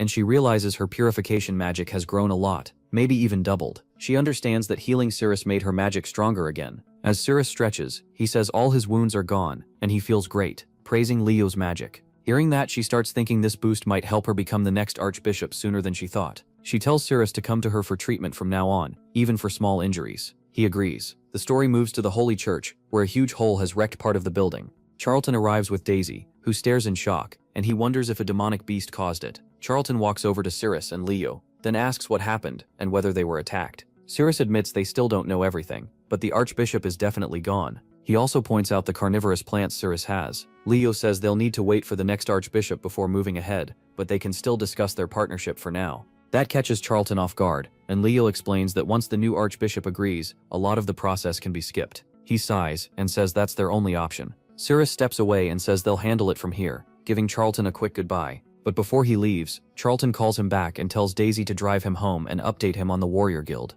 Cirrus looks curious and asks what's been happening. Later, as Daisy drives, she steals a quick glance at Cirrus before looking back at the road. She explains that a strange demonic beast entered the city and only targets warriors. Cirrus looks confused, so she says several A-rank warriors are already dead. Their bodies were drained of blood, and each one had their genitals mutilated. Cirrus is stunned and repeats the part about the blood being drained, trying to make sense of it. Daisy nods and adds that the bodies also have strange marks carved into the skin, almost like beast language. The message reads like "not you," so it seems the creature is hunting one specific person. That makes Cirrus wonder if the blood-sucking beast is actually after him. Daisy says they're trying to keep people calm, and Daphne from Zone D is leading the case. She's already tracking the demonic beast. Just then, a girl named Sethel appears at the window, muttering curses. Inside, the white-haired Yogo looks up in surprise and asks why she's back, reminding her the place is full of vendors and soldiers. She also asks if Sethel plans to stay. Sethel quickly says no. She tells Yogo this is the enemy's base, and if they get caught, it'll become a huge problem for the human, which she wants to avoid.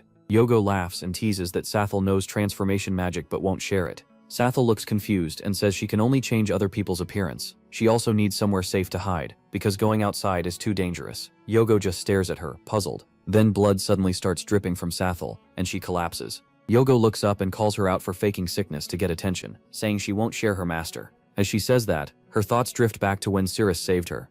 At that moment, Cirrus and Daisy come in through the door. He asks Daisy to explain the vampire beast case from the start, then tells Yog he's back. Daisy notices Yog and says her name sounds cool. Yog mutters about yet another girl showing up with her master, then quickly lifts Sethel to hide her. Cirrus opens the door wider, and Yogo greets them, saying it's good to have them back. He nods and invites Daisy in. As they enter, Yogo watches in confusion. Daisy gives her an awkward smile and says she hopes she's not interrupting anything. Yogo's red eyes flicker as she figures it out. To her, another woman just means more trouble, and she sighs, unsure what to do. Cirrus hands a carnivorous plant to Yog. Meanwhile, Daisy sits there without her shoes, thinking carefully. She doesn't want to make the same mistake as last time and let her feelings take over. At the same time, Yog quietly grumbles that she needs to get rid of Daisy because the woman is getting too close to her master. While serving food to Cirrus and Daisy, Cirrus asks how the vampire beast got into the city. Daisy says the giant dragon Beagle down south is about to wake up and destroy everything nearby. With fewer warriors available, the vampire beast slipped in.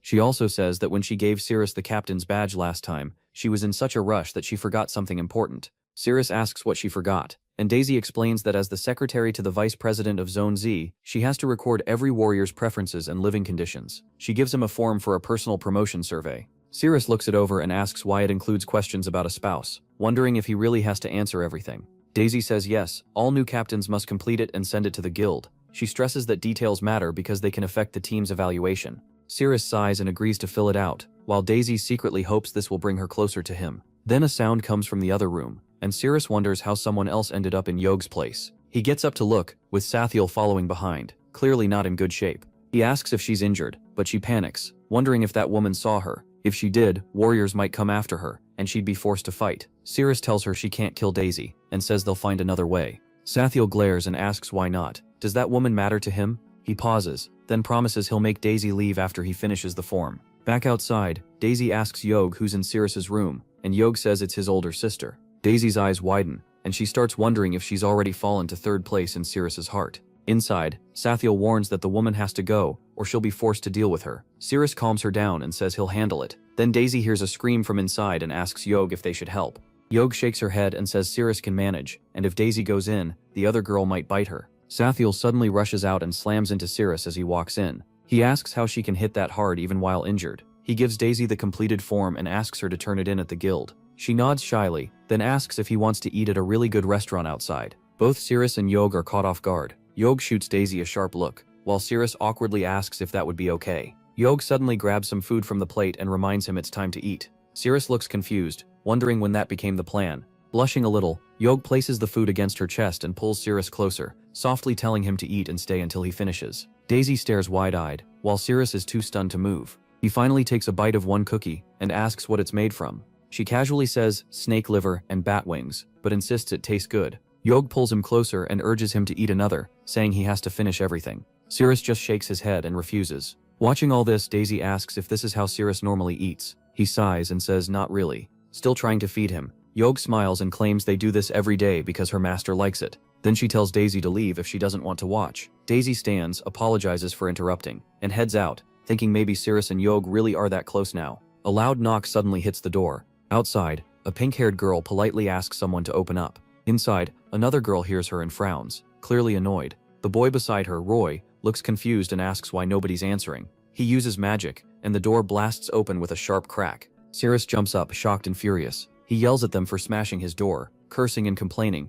It cost 100 silver coins. He storms toward Roy with clenched fists, but Diana calmly steps in and offers a check for 100 gold coins, more than enough to cover it. Cirrus stops at once, takes the check, and asks what they want. Diana raises a hand and gets to the point. She wants him to work for her, and she's willing to pay 500,000 gold coins. Off to the side, Cirrus can hardly believe it. The offer is insane. Yog, though, is only getting more irritated. She's tired of all these women trying to take her master. Before Cirrus can answer, Daisy cuts in and tells him not to accept. He looks at her confused, and she turns to Diana and Roy, pointing out that they're from Zone D. Diana just smirks and calls Daisy an old lady, asking if that even matters. That sets Daisy off. She snaps that Cirrus is too important to Zone Z, and they're not letting him get taken to Zone D. Outside, Daphne is with her team. One member kneels by a corpse and says the blood still hasn't fully clotted, so the victim likely died about 4 or 5 hours ago. Then another teammate reports that Diana went to meet Cirrus. Daphne's face tightens, and she thinks to herself that the little snake really did go after him. Still, she stays focused. In a firm voice, Daphne says they have more important things to handle first, and orders everyone to search the area carefully. If anyone finds the vampire beast, they're to report it and wait for her. No reckless moves. The team answers right away. Daphne says no more. She uses her power and shoots into the air, thinking coldly that Diana won't get away with this again. Cirrus belongs in Zone Z. Elsewhere, a huge dragon tears through the area, smashing buildings and throwing debris everywhere. It's the Dragoon Beagle, and it's enormous. The beast roars in fury, but its rumbling stomach is even louder. This rampage seems driven by pure hunger as it tears through rooftops and crushes massive pillars with ease. Guild members rush to keep things under control. One says the civilians were already evacuated, so no one else got hurt. Even so, everyone is tense. The Slay Dragon Blade, the only weapon said to hurt Beagle, still hasn't been recovered, leaving them nearly helpless. A young scout says the safest plan is to keep their distance and watch, since fighting it head-on is too dangerous. But the guildmaster sees it differently, saying Beagle isn't attacking out of hatred. He explains the dragon settled near the ruins because there's a huge stash of gold buried there. Beagle likes gold, so it picked the spot as a comfy place to sleep. As for the hunger, it may just be cranky after waking up. Somewhere else, Daisy asks Lady Diana if they can pull in Zone Z's hard-to-get captain.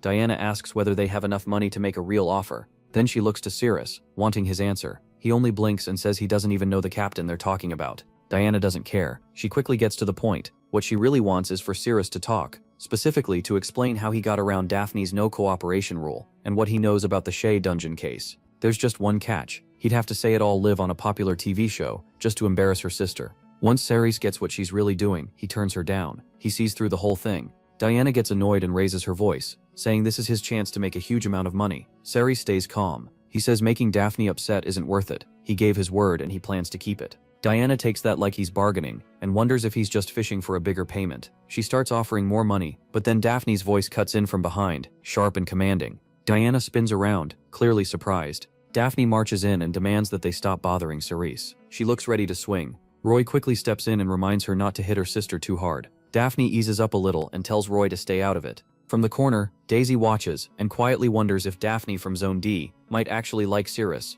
Diana smirks and says Daphne must be insecure, or maybe she just doesn't trust Ceres anymore, especially after quitting all her jobs. Daphne glares and says Diana is just trouble by nature. Cirrus cuts in, saying he hasn't even spoken yet, but Daphne is already thinking about how he helped her before and how he never let money pull him away from his promise. Then she looks down at Diana, and a smirk spreads across her face. She says Diana clearly got breast implants, like she's trying to buy her way out of a problem. Then she jokes that there's no way Diana's chest is natural. Diana fires back at once, angrily denying it. Fed up, she orders Roy to leave with her and calls everyone there disgusting. On the way out, Diana burns with anger and thinks Ceres must be hiding more secrets, ones she can uncover and use against Daphne. After they leave, Daphne mutters that next time, Ceres should be the one to throw her sister out. Alone with her, he can only think about how bad things are between the sisters. He also briefly wonders if Daphne was telling the truth about the implants. Then a report comes in. A white-haired demonic beast has been found in Zone Y. Daphne moves right away and rushes out to check it. Daisy says goodbye and leaves soon after.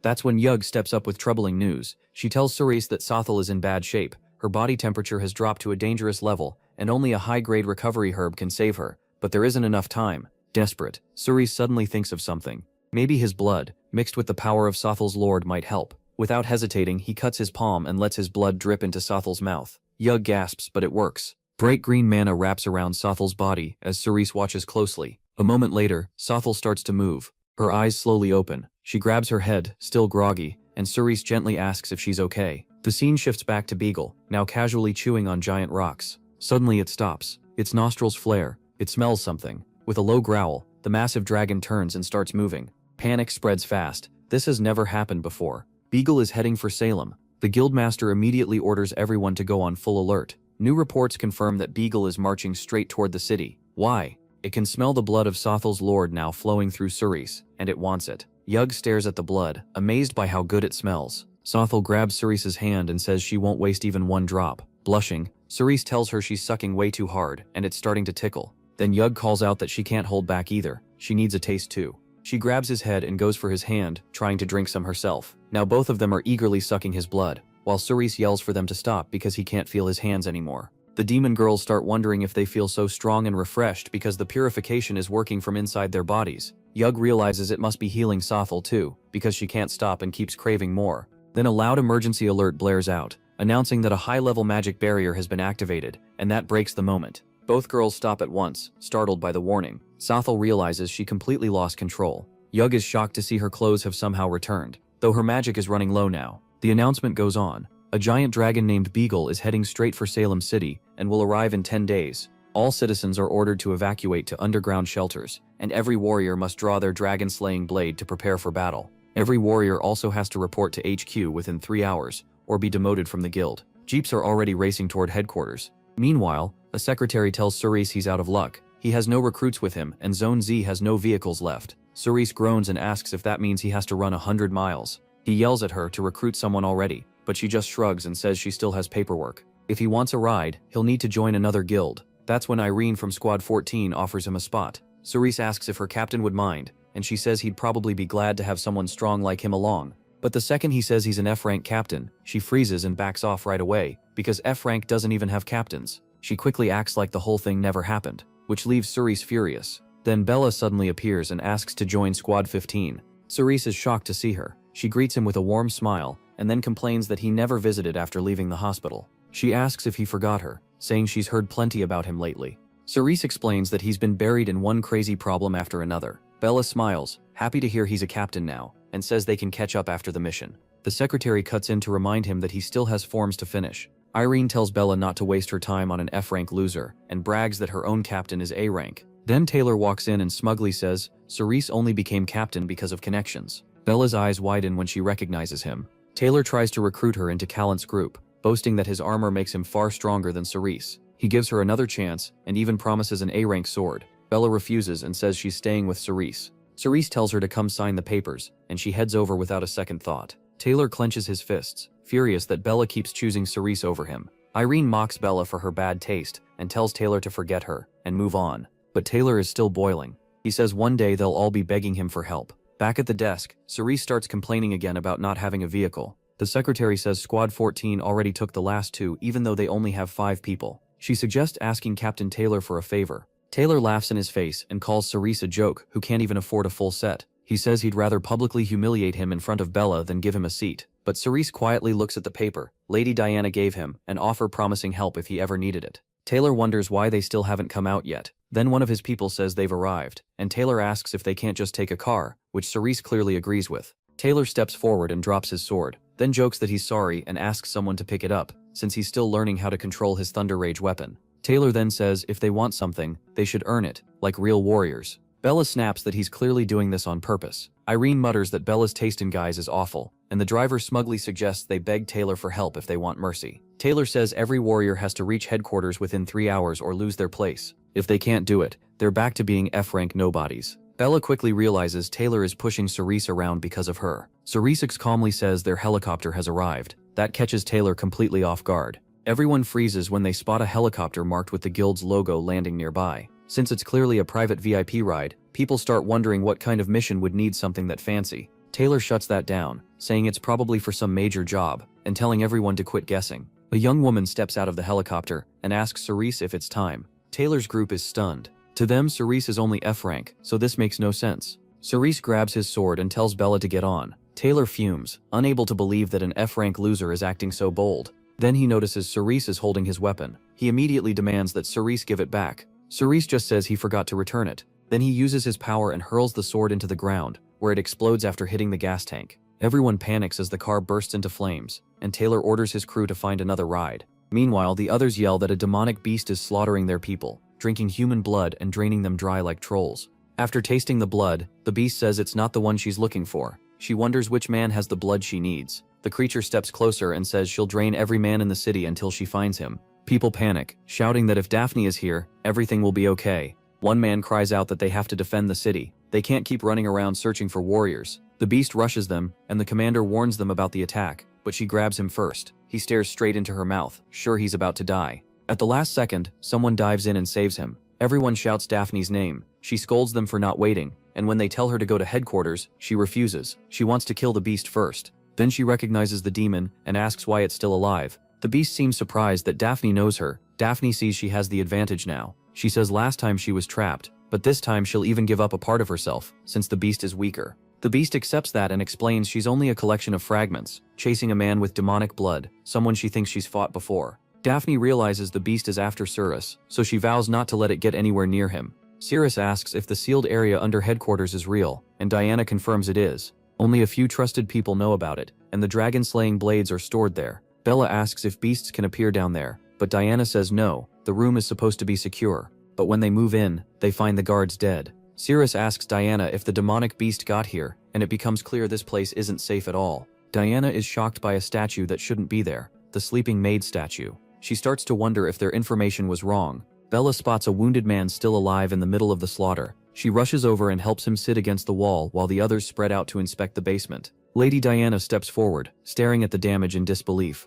She can't understand how this basement became a massacre. The injured man weakly says the maid went downstairs right before everything went bad, and that instantly alarms her. She demands to know what's happening below, but he urgently tells her to be quiet. The statue could wake up again. Too late. The maid, or what's left of her spirit, hears them, and her stone eyes suddenly light up. A blinding laser shoots from her gaze and slams into Cirrus and the others with terrifying force. Roy shouts Lady Diana's name and lunges for her. He throws himself in front of her to block the blast. Cirrus reacts too, pulling Diana back and shielding her from the second wave. Then, just as fast, the beam stops. The statue's eyes shut again, and her head drops back into place like nothing happened. When the dust clears, Lady Diana turns to Roy in panic and asks if he's okay. He gives a crooked smile and says it's mostly his hand, nothing too serious. Bella keeps trying to treat the wounded man, but he says it won't matter. They need to split up and run, while they still can. Cirrus asks if the statue only fires when it hears sound. The man nods fast and warns them about the steps near the statue. Any sound or movement there sets off the deadly beam. Cirrus tightens his grip on his sword. He tells Bella to stay with the injured man, treat him, and watch over Lady Diana too. Diana, clearly shaken, orders Roy to destroy the statue. Cirrus offers a plan instead. They should target one eye at a time, so someone else can step in if one of them gets hurt. Roy isn't sold. He asks if Cirrus really thinks he can handle this, especially as just an E rank. Cirrus says nothing. Instead, he says he needs to test his strength, and charges in with his sword raised. The statue hears him. Her head snaps up, and her eyes open again. Another laser fires at Cirrus. He tries to evade it, knowing even a near hit will wear him down fast. He listens for the timing of her reactions and starts moving back and forth to throw her off. The statue keeps firing, cutting through everything in its path. The others try to help, but the blasts start catching them too. Watching in horror, Bella realizes this thing is much stronger than they thought. Cirrus focuses on the loudest sound. To test his guess, he throws his sword behind the statue. It instantly turns and blasts the weapon to dust, warning them to stay quiet in a mechanical whisper. That confirms it. She targets sound. He grabs another weapon and moves in again. This time he lands a clean strike, but his sword breaks apart on impact. Before he can react, Roy jumps in. His fist turns to stone, and he says this should be easy for him.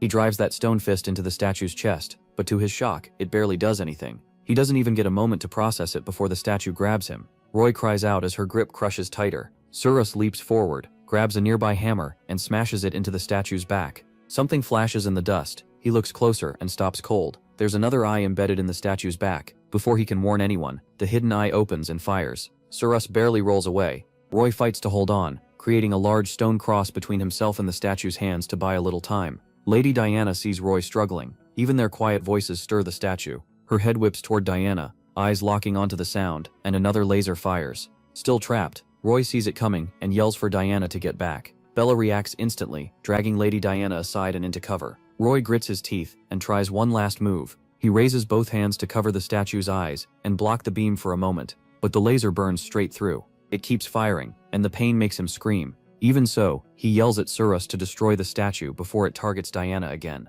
In the middle of it all, Roy grabs the statue's head and tries to twist it away from the others. Then Cirrus suddenly feels something strange. As he gets close, his hand brushes the statue's chest and it's warm. The shock stops him for a second. To everyone's surprise, the statue reacts. A faint pink blush spreads across her stone cheeks, and she suddenly throws Roy and Cirrus away from her. Cirrus hits the ground, then gets back up while keeping his eyes on her. The statue curls in a little, almost shy, closes her eyes again, and covers her chest with both arms. Cirrus is baffled. He has no idea why she's acting like this. Roy growls in frustration, admitting he's hit her with everything he's got and barely left a mark. He looks at his hand shaking, discolored, obviously broken. Pain shoots up his arm, and he knows he can't throw another punch like that. His cry echoes through the chamber, and the statue's eyes snap open again. Roy realizes she's locked onto him once more, and he braces himself even though he knows he can't dodge. Cirrus sees it and moves at once, stepping in front of Roy and spreading his arms to shield him from the blast. Roy is stunned. He yells at Cirrus, asking how he plans to stop a laser with his bare hands,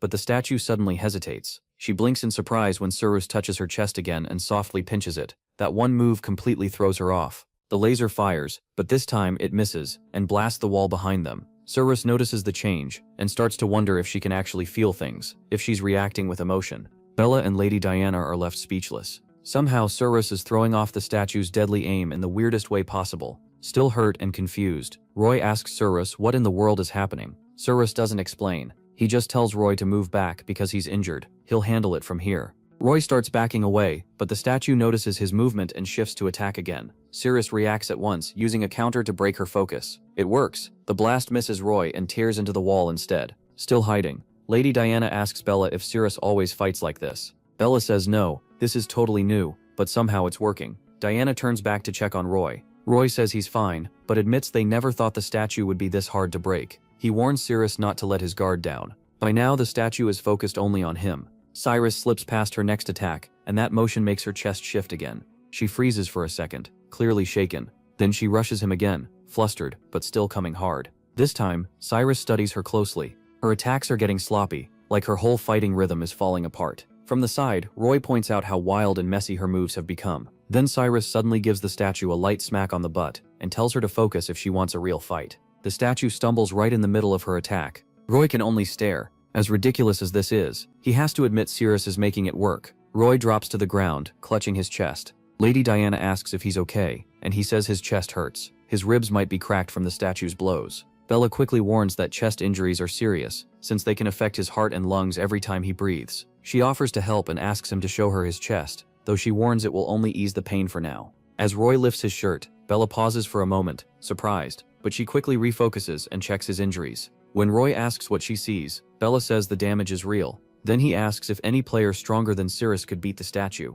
but Bella insists his treatment comes first. Roy thinks back on the fight and realizes even his best attacks barely left a mark. Meanwhile, Cyrus has slowed the statue down so much it almost looks like he's controlling the fight. To Bella, that means his skill is beyond even an S-rank player. Cyrus notices the statue's blazer slipping and jokes that maybe her eyes are nearly shut because she's losing control. The statue says nothing and just tries to cover herself. That surprises Cyrus. He wonders if she's avoiding his eyes on purpose, then says she really does have feelings, and even calls her cute. When he sees she shuts her eyes whenever she's embarrassed, he decides to get close and use that weakness. Raising his hand, he teases her by asking if anyone's ever touched her belly button before. She suddenly kicks out hard to stop him from getting any closer. Bella shouts that she has to step in now, since their captain is hurt, and Cyrus can't do it alone. But Cyrus catches her foot, and the statue starts squirming in embarrassment. Roy grabs Bella and tells her not to ruin this for Cyrus. Confused, she asks what he means. Roy tells her to pay attention and reminds her that Cyrus is holding the statue's foot. She isn't overpowering him.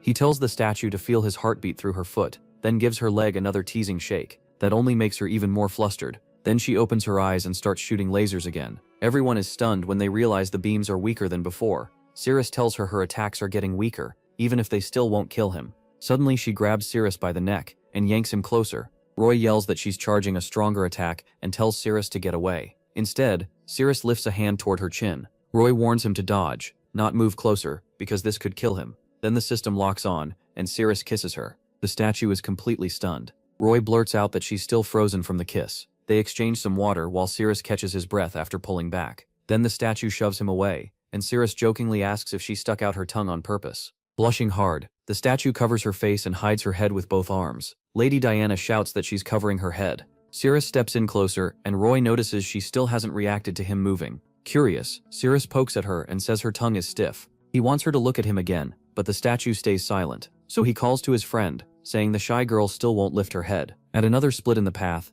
Taylor and his group look around in confusion. One teammate asks if there wasn't supposed to be only one route based on the intel. Taylor says the place feels like a maze. Irene answers that HQ's info is usually right, so there must be a reason. Another teammate doubts the one path report, and Irene guesses the team before them may have triggered something that changed the terrain. Suddenly, another squad warns that a monster is here. A player gets slammed down and cries out in pain. A red-haired teammate asks if everyone drew their Slay Dragon Blade, but the others say many players are still lost, and some haven't even found the entrance. Their leader tells them to rely on their own power, and hold back the giant dragon charging at them. One player says he's bound the dragon's feet with magic, green mana wrapping around them as he tells everyone, including the captain, that the beast is pinned. But the chains start slipping, and he admits he can't hold it much longer. He tells everyone to attack, but the dragon breaks free with one huge blow and sends the players flying. Then an S-rank iron arm giant named Cassius shouts that he'll shield them, and orders everyone to keep attacking. He pours out a huge amount of mana and turns into a giant monster. Then he charges the dragon and warns it not to come any closer. He slams into it with everything he has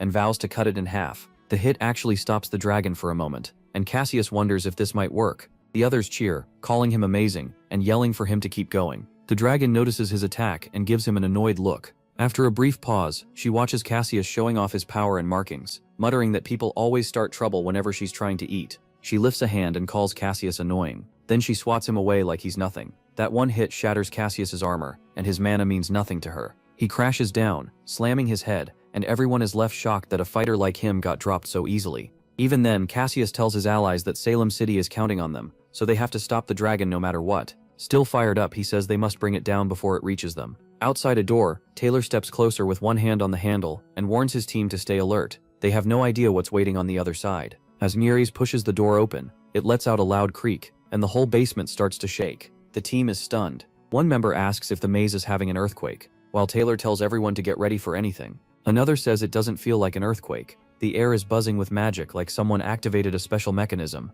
As Ceres forces the basement door wider, everyone feels the ground shifting again. Then a huge explosion erupts in the city, leaving everyone frozen in shock. One player says that blast was a giant burst of magic, and another asks what could have caused something that huge at headquarters. Then the truth hits them. The headquarters has disappeared from the city. Roy realizes the change must be tied to the door the protagonist opened. Lady Diana, dizzy and unsteady, nearly collapses onto Roy's lap. One member notices Carrot has passed out, and another says Hank is down too. Tiger Banlier, an S-rank player, worries about the C-rankers since they can't handle the magic backlash from the building. He says drawing a sword now is pointless when the whole area has changed. He feels the heavy magic still hanging over the ground and says it's terrifying. Nearby, Ceres' team talks about how only a dungeon with this much power could hold a legendary weapon. Mo Xiaobei spots the sword on the ground, and Irene points it out to Taylor. Taylor sees it too and shouts that it's the Slay Dragon Blade. Ceres can't stop thinking how incredible it would be to pull that sword free. Irene reminds them he is only F rank, which annoys Taylor. Jealous, he can't believe the maze vanished and put him right beside the blade.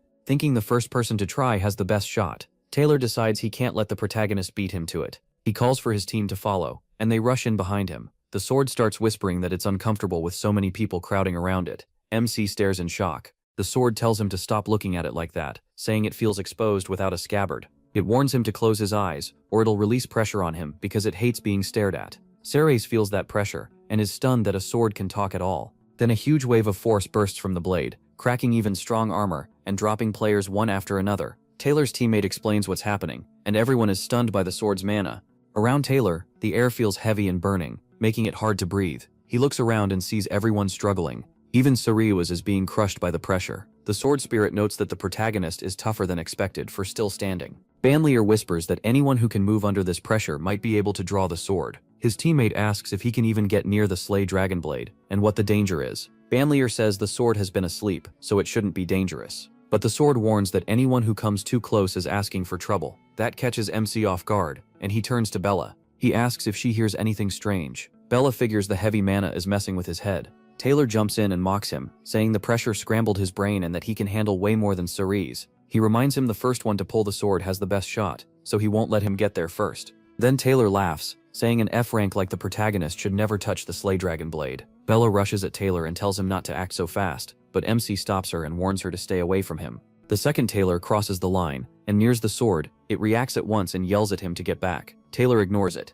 He thinks if he grabs the sword in front of Bella and him, he'll look like a hero and put him in his place. The spirit glares at him and snaps, telling him not to touch her hilt. As Taylor reaches out while looking down on the protagonist, the spirit yells that something about him feels creepy. She kicks out to drive him back. Taylor is blasted away. He screams as the sword's mana tears into him. His teammates freeze, then call out to their captain in disbelief that the sword actually struck him. Ceres studies the sword. The spirit scoffs at humans, saying they always handle her like trash. Even after all this time, she still can't stand them. Taylor sees his armor has split apart, even though it was made from deep-sea materials. MC realizes his A-rank scale armor has been protecting him this whole time. Without it, he would have been in real danger. The other players can barely believe it. They wonder how anyone is supposed to draw the sword safely, say Taylor was rejected, and realize the Slay Dragon Blade has fully awakened. Taylor's team says their armor isn't strong enough to survive its attacks, and starts wondering who could possibly try next. Then Taylor suddenly starts laughing, leaving his teammates confused. He says he hasn't failed at all.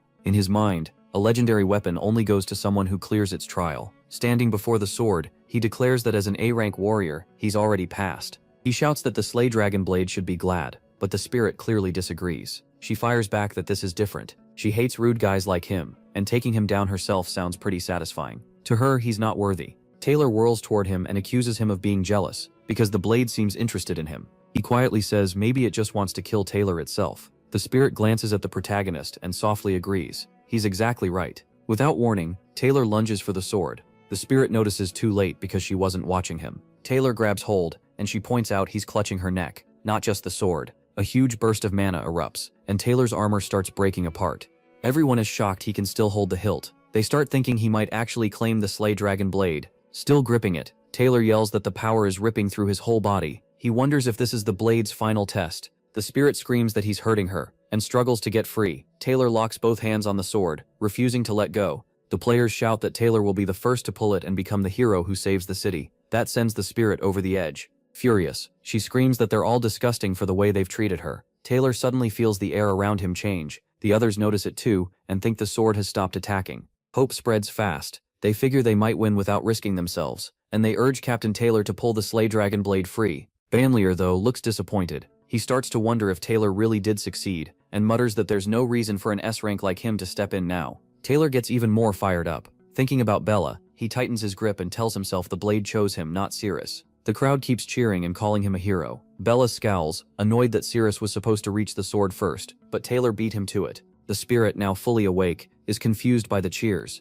Then she snarls that she'll tear them all apart. Cirrus sees the shift right away, and pulls his teammates back. Bella asks what's wrong. He warns her the Slay Dragon blade is furious. A second later, everyone feels it. The blade lashes out, unleashing wild destruction through its crushing mana. The spirit targets Taylor, and pain crashes through him. Everyone nearby feels the sword's insane pressure. Taylor howls in agony, and even Iron is shocked by how bad his condition looks. The spirit, who knows humans well despite her shy side, throws out a savage kick. Iron senses the surge of mana and yells that the attack is heading straight for Taylor. Terrified, he ducks behind Taylor and begs for help. Then Banlier steps in front of them and blocks the attack, controlling it with one hand. He uses his full power, while Irene stares in shock and Taylor is still out cold. Banlier avoids the strike as the ground shakes. The sword keeps raising the pressure, battering everyone nearby with magic. The spirit notices Banlier and admits his body is incredibly tough. She sees his armor repairing itself like a shield, and recognizes how strong he is, as an A-rank warrior. The players are amazed that Banlier's armor is still intact, and one points out just how impressive an A-rank warrior like him is.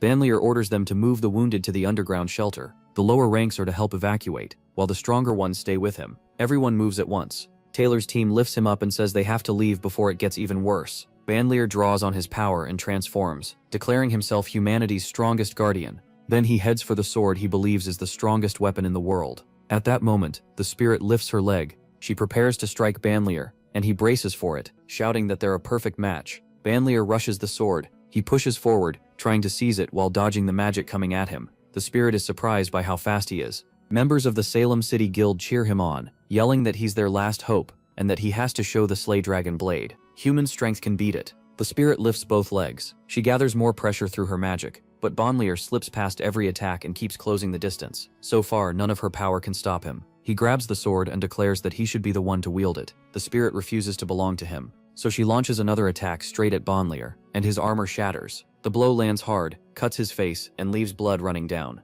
Everyone is stunned. Banlier realizes he's been hurt even though the spirit never actually touched him. He drops to one knee as his teammates shout his name. Banlier tells them to stay back and shoves them away. Then he says they have to beat the sword. The players are shaken. If even S-rank armor can't endure its magic, what chance do they have? One says the Slay Dragon blade is fully awake now, and winning feels impossible. Banlier insists this is their only chance to gain power and earn the Slay Dragon blade's honor. The others whisper that they'll have to fight to the end. Banlier tells them they're warriors, and for Salem City they must face this trial. He demands to know why they're hesitating, then turns harsh. Any player who refuses to fight will be treated as a deserter and killed on the spot. Banlier snaps at them to stop the useless talk. The spirit overhears and murmurs that the humans know how strong she is, and they're afraid. She points at a blonde player and says she'll start with him if no one moves, shoving him toward the danger zone. The blonde guy panics. Then he spots someone already moving on the battlefield and yells for Banlier to look. Sari stares at the sword, remembering what the spirit said when Taylor tried to grab it. He realizes the sword can think and talk like a person. Since it has a life force, he wonders if his system can connect to it and bind the spirit. MC orders his system to lock onto the target, and it answers. The spirit curls around the sword, confused by the way he's staring at her. The players start talking at once. They can't believe the captain of Squad 14, an F rank, thinks he can draw the sword. To them he is crazy. Someone that weak will just get cut apart. Siri says he's a warrior, and it's his job to protect Salem City from danger. He vows to draw the Slay Dragon blade even if it costs his life, and he won't turn back. Banlier says this weak player has shown more courage than the A rank and B rank ones. In his eyes, the protagonist has a noble soul. The spirit of the Slay Dragon blade starts to feel something strange from him. In a whisper, she says he gives her a weird itch. Seeing him stare, she says he's not like the other humans. She can't ignore it anymore. Some strange pull is forming between them. As Ceres comes closer, she tries to cover herself and decides to use a slash to keep him back. At the same time, the spirit can't understand why she suddenly feels so weak. Her legs barely move, and the numb, tingling feeling only gets worse. The players are stunned. Ceres stands near the sword without being crushed by its magic, and no one gets why it isn't reacting. They all know the blade normally cuts down any living thing that comes close, which is why nobody can pull it. But around MC, it's strangely calm, so some think it might be asleep. The sword spirit feels something strange in her head and realizes her power and her urge to attack are fading. When she looks at him, she can tell he's the reason these weird feelings keep hitting her. The closer he gets, the stronger that connection feels. The players can't believe the spirit still hasn't attacked. They argue over whether the sword of judgment has gone dormant, and one says the protagonist must be insanely lucky if that's true. The sword spirit suddenly feels her hand grow heavy. She tries to control her emotions, but it's not working. Ceres keeps staring at her, even as blood runs from his nose. One player notices and points out that the blood didn't come from the sword striking him. Banlier says it's absurd. MC is only an F-rank hero, yet he isn't collapsing under the sword's pressure. With power like this, he shouldn't even be able to stay upright, especially when he's barely clearing hero missions. Holding his nose, he says he's never bled this much before. Even so, he can feel just how huge the Sword of Judgment's power is. Bella nervously tells him he can back away if it gets too dangerous. He answers by raising a hand, stopping her. Sarquil, he says his duty is to protect Salem City, and he'll finish that mission no matter what. At the same time, the sword spirit feels weird just looking at him. Warm, shaky, even ticklish. She grabs her chest as her heart starts racing.